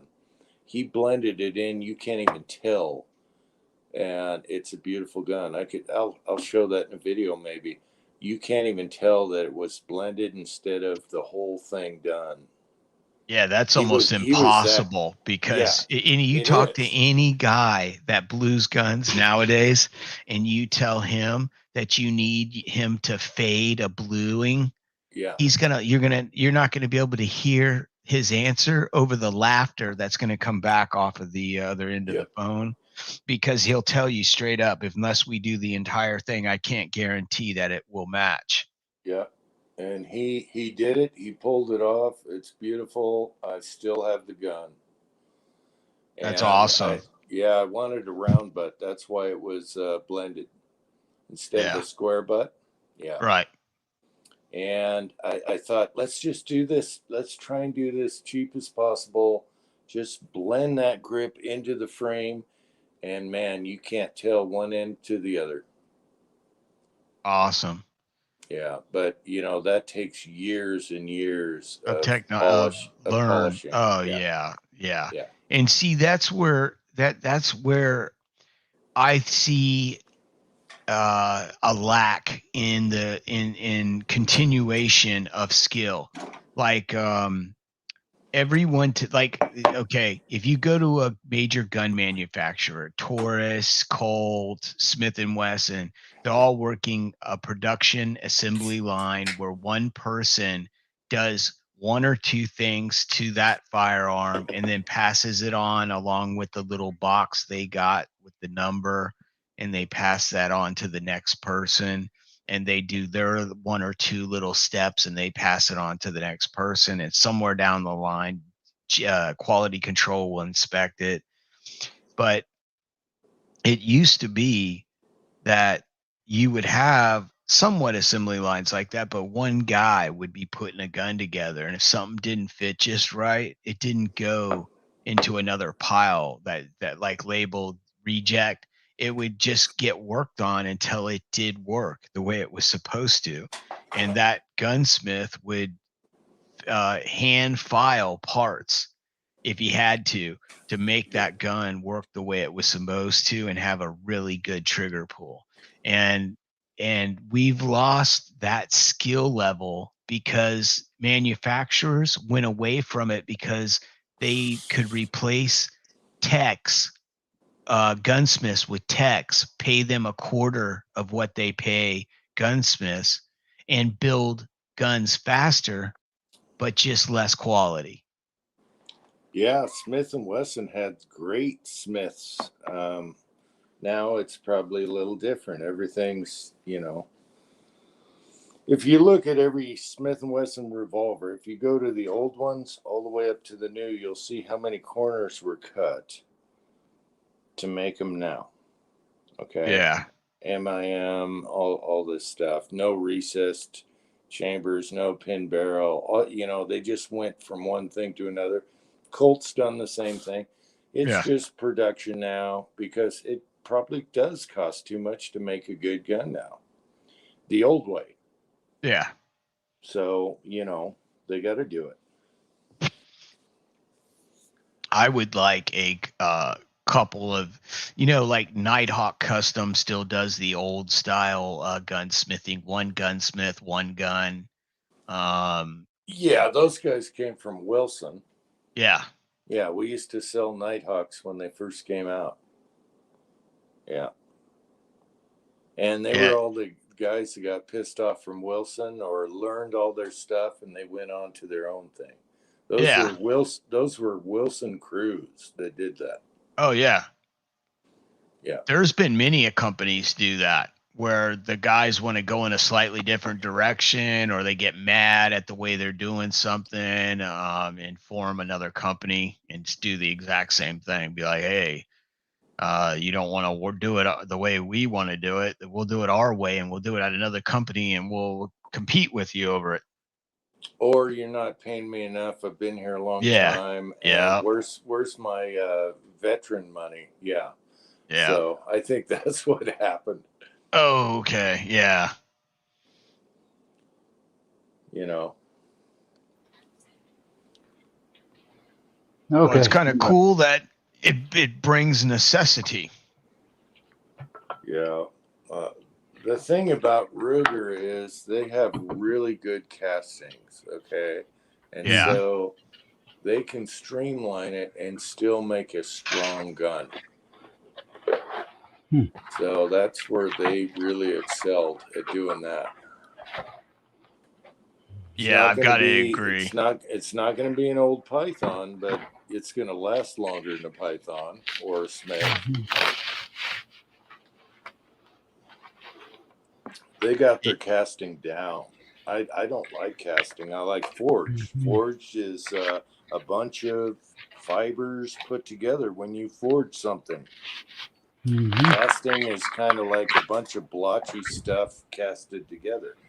but Ruger did do a good job on forge. They're probably, I would say, they're the best at forging stuff, or not forging, casting Mimming. stuff. Yeah. Casting. Wet wax casting. They've been doing it the longest.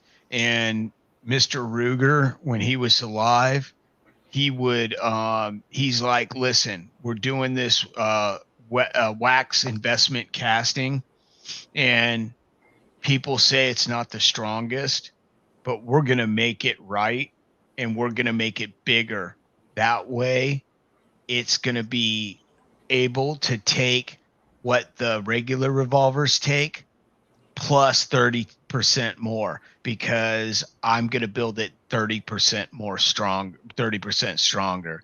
And that's why if you measure Ruger cylinders, you'll notice they're longer on 357 Magnum and 44 Magnum. The cylinders are longer, so you can load a longer bullet over longer overall length, and you can put more powder in them. You also have reloading manuals that say only in Rugers. Mm-hmm. You know, there's a reason for that. Yes, there is. You know, a lot of people hunt with Rugers, so they do full up loads. Echo, have you seen Criterion Barrel's new Core Series barrels? No, I haven't heard. I haven't heard of the Core Series. What is that about? It's they put the weight near the rear and make the fronts like 625, I think the gas block is, and this chrome line, and they hand lap it. I mean, I'll show it to you. We can show parts on here, can't we? Yeah. Yeah. There it is. It's very thin down through there and bigger right through there. What caliber is that? 223 Wild. Oh, okay. 1 in 8 twist Criterion. I paid $289 plus. I had to wait 3 months while they were manufactured, maybe 4 months, but they finally shipped it to me. Hand lap, chrome lined. So yeah, it supposedly balances the AR to where your AR is not quite as heavy as the government model. It's a little lighter on that end, and it gives good balance. It helps you drive the barrel faster. If you got a long hand guard, lets you get your hand out there and push that barrel muzzle around to where you can drive it. I mean, it's a nice looking barrel. I ain't kidding you. How is it weight? How is it weight wise? I don't remember. I weighed it here a while back, but I forget. It's been so long.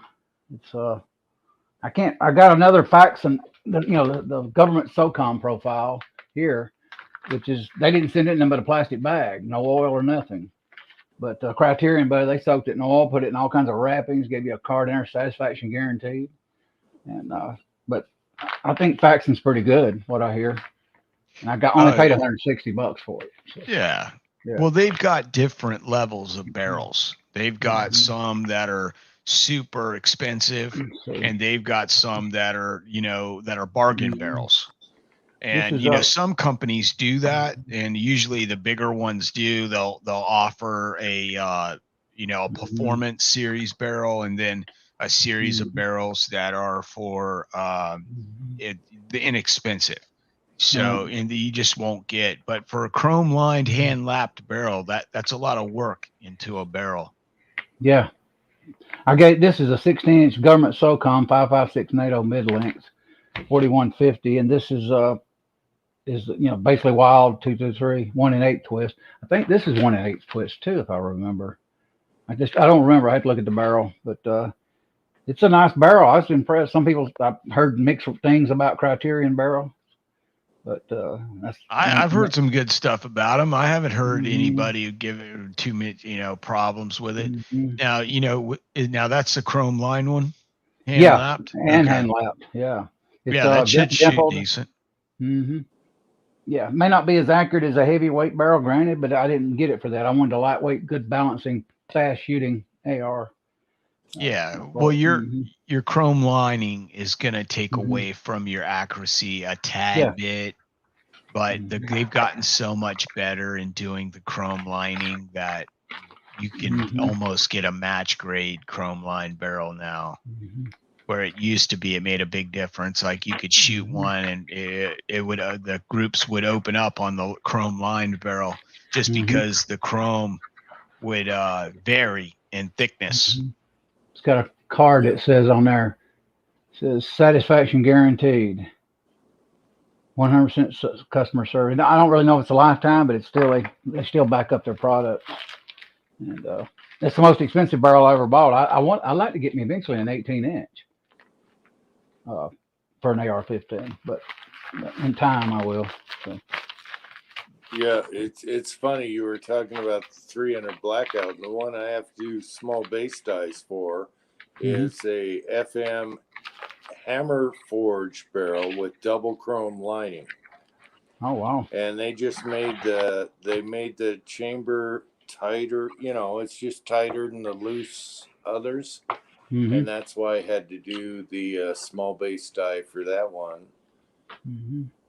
And now chrome line, everyone's going nitrite now. You know, instead of chrome line.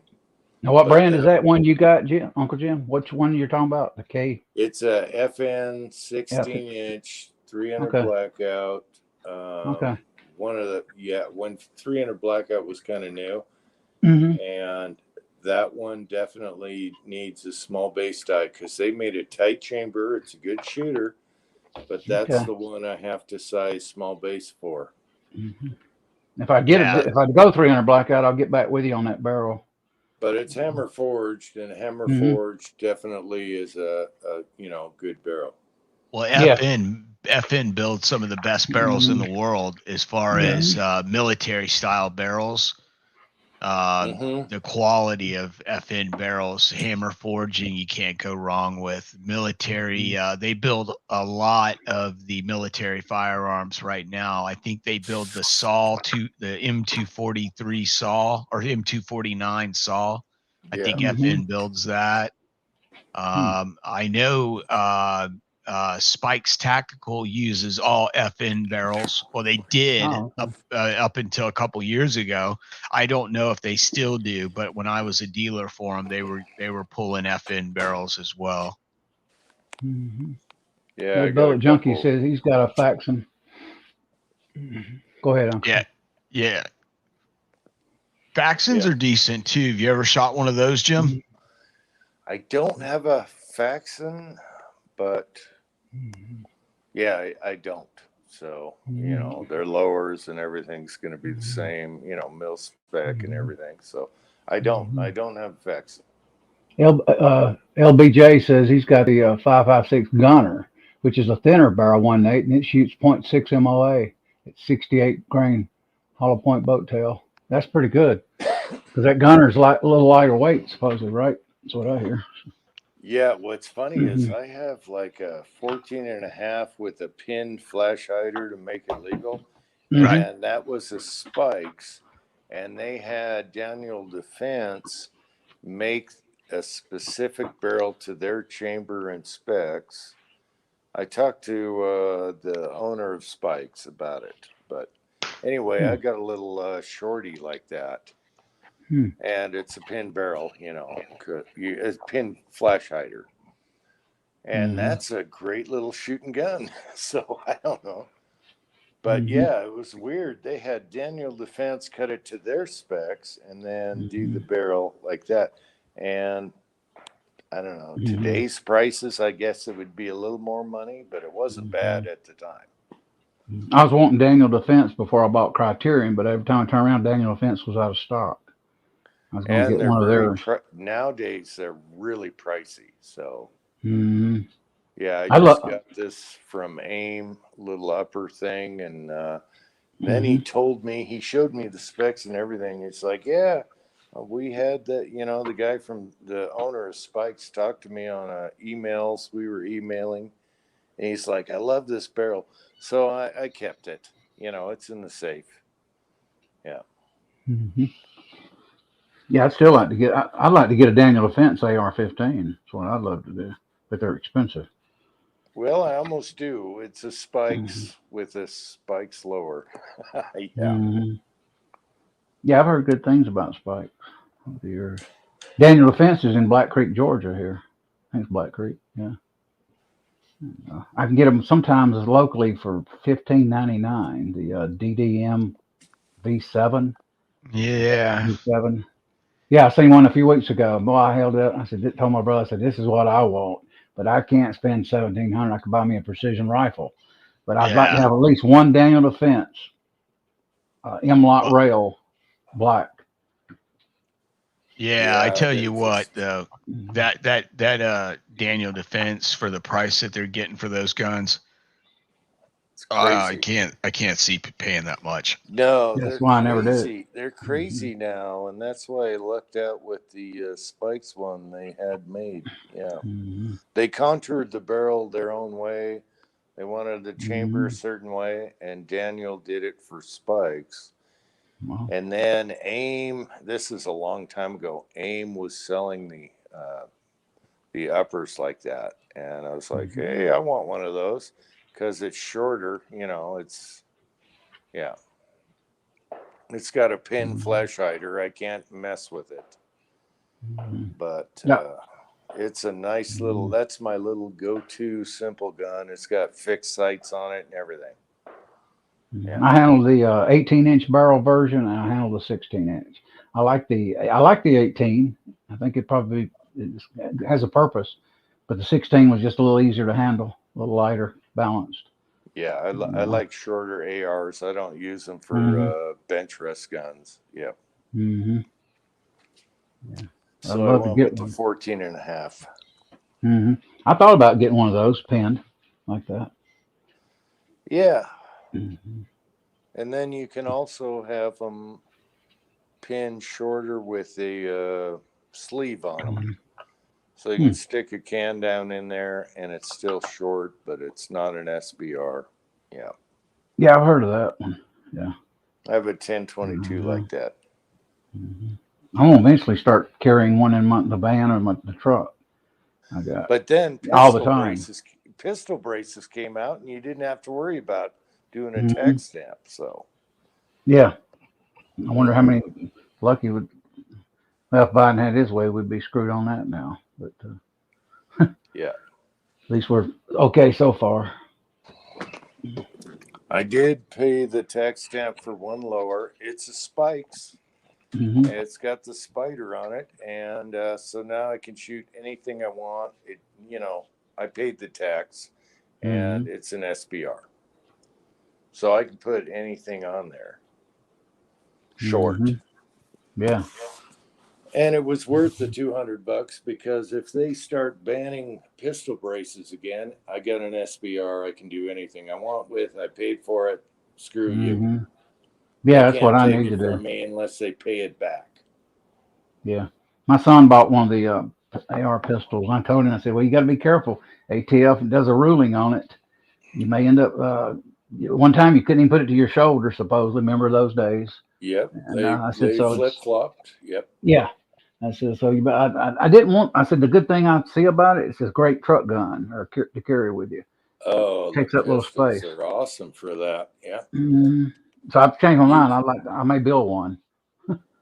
in the Yeah. winter time, if you have a long Mm-hmm. coat or a long Mm-hmm. coat, not coat, a long coat and Mm-hmm. a sling on there, you can actually carry a AR pistol without anyone knowing you got it on you.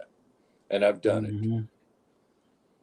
Yeah, But they I make like that. great truck guns. Mm-hmm.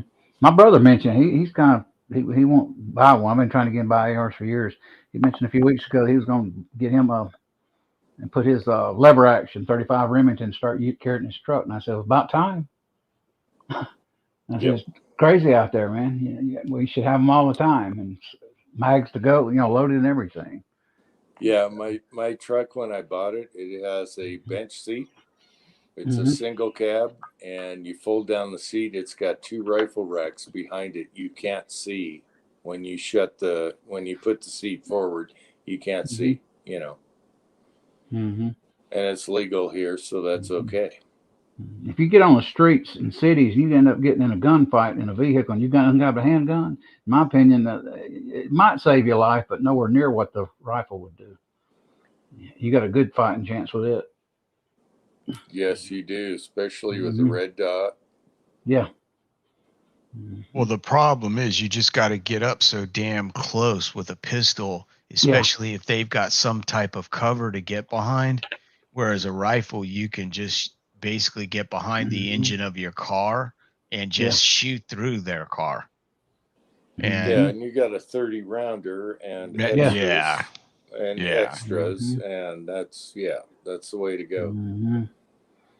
Yeah, I want to It's set my nice to truck up. have if you can do it in your state. Yeah. But pistols with the brace, that changed everything because it's a pistol. You can just, you can get away with moida. So hopefully they don't change that, and hopefully states fight back if they try.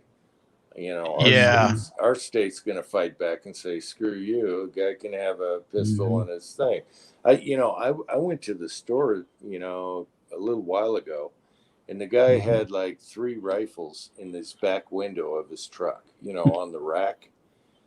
And so I'm watching the truck. I'm like, he's in the store a long time. Someone can come in and get those steal his stuff. Yeah. And just because you're a gun guy, you don't want to see him get his stuff stolen. So you're like hanging out. I'm watching to make sure, and nothing happened. But that's America, man. That guy was ready. Yeah. He had lever. He had AR. Something else on there in the back window, and just walking into a store, and I'm waiting there for 15 minutes. I'm waiting for my boy anyway, and I'm like, man. Oh, Echo, it's 8:02. Yeah, I was just gonna tell you that Georgia Shooting Connection, ladies and gentlemen, is firing up over there. I don't know if Jamie's even doing. Did you get an alert that if he's doing a show tonight? I don't know. I may be busy. Let me go. I have to go look at my email. Yeah, I'd have to check my phone. I didn't see a thingy. Yeah, I didn't see one either. I haven't been on YouTube, so I don't know. Because usually he'll come over here and chop in and remind me that. Let me see here. Yeah. They're doing it. It's on my phone. They're doing it. Okay. Yeah, he sent me a link. Yeah. Oh, he did? But I got carried away with time here. So yeah, I did too. Let's go ahead and close it down. That way we don't interrupt with Georgia. You guys that are hanging out over here, thank you very much for coming out. And Uncle Jim, thanks for coming by as usual, sir. It's always a pleasure having you. Thanks for having me on, and enjoy. Take care, guys. Okay. Yes, sir. Okay. You have a great night, and maybe later on we'll fire something back up, Jim, if you're interested. All right. All right, brother. So you all take care, ladies and gentlemen. Take care, y'all.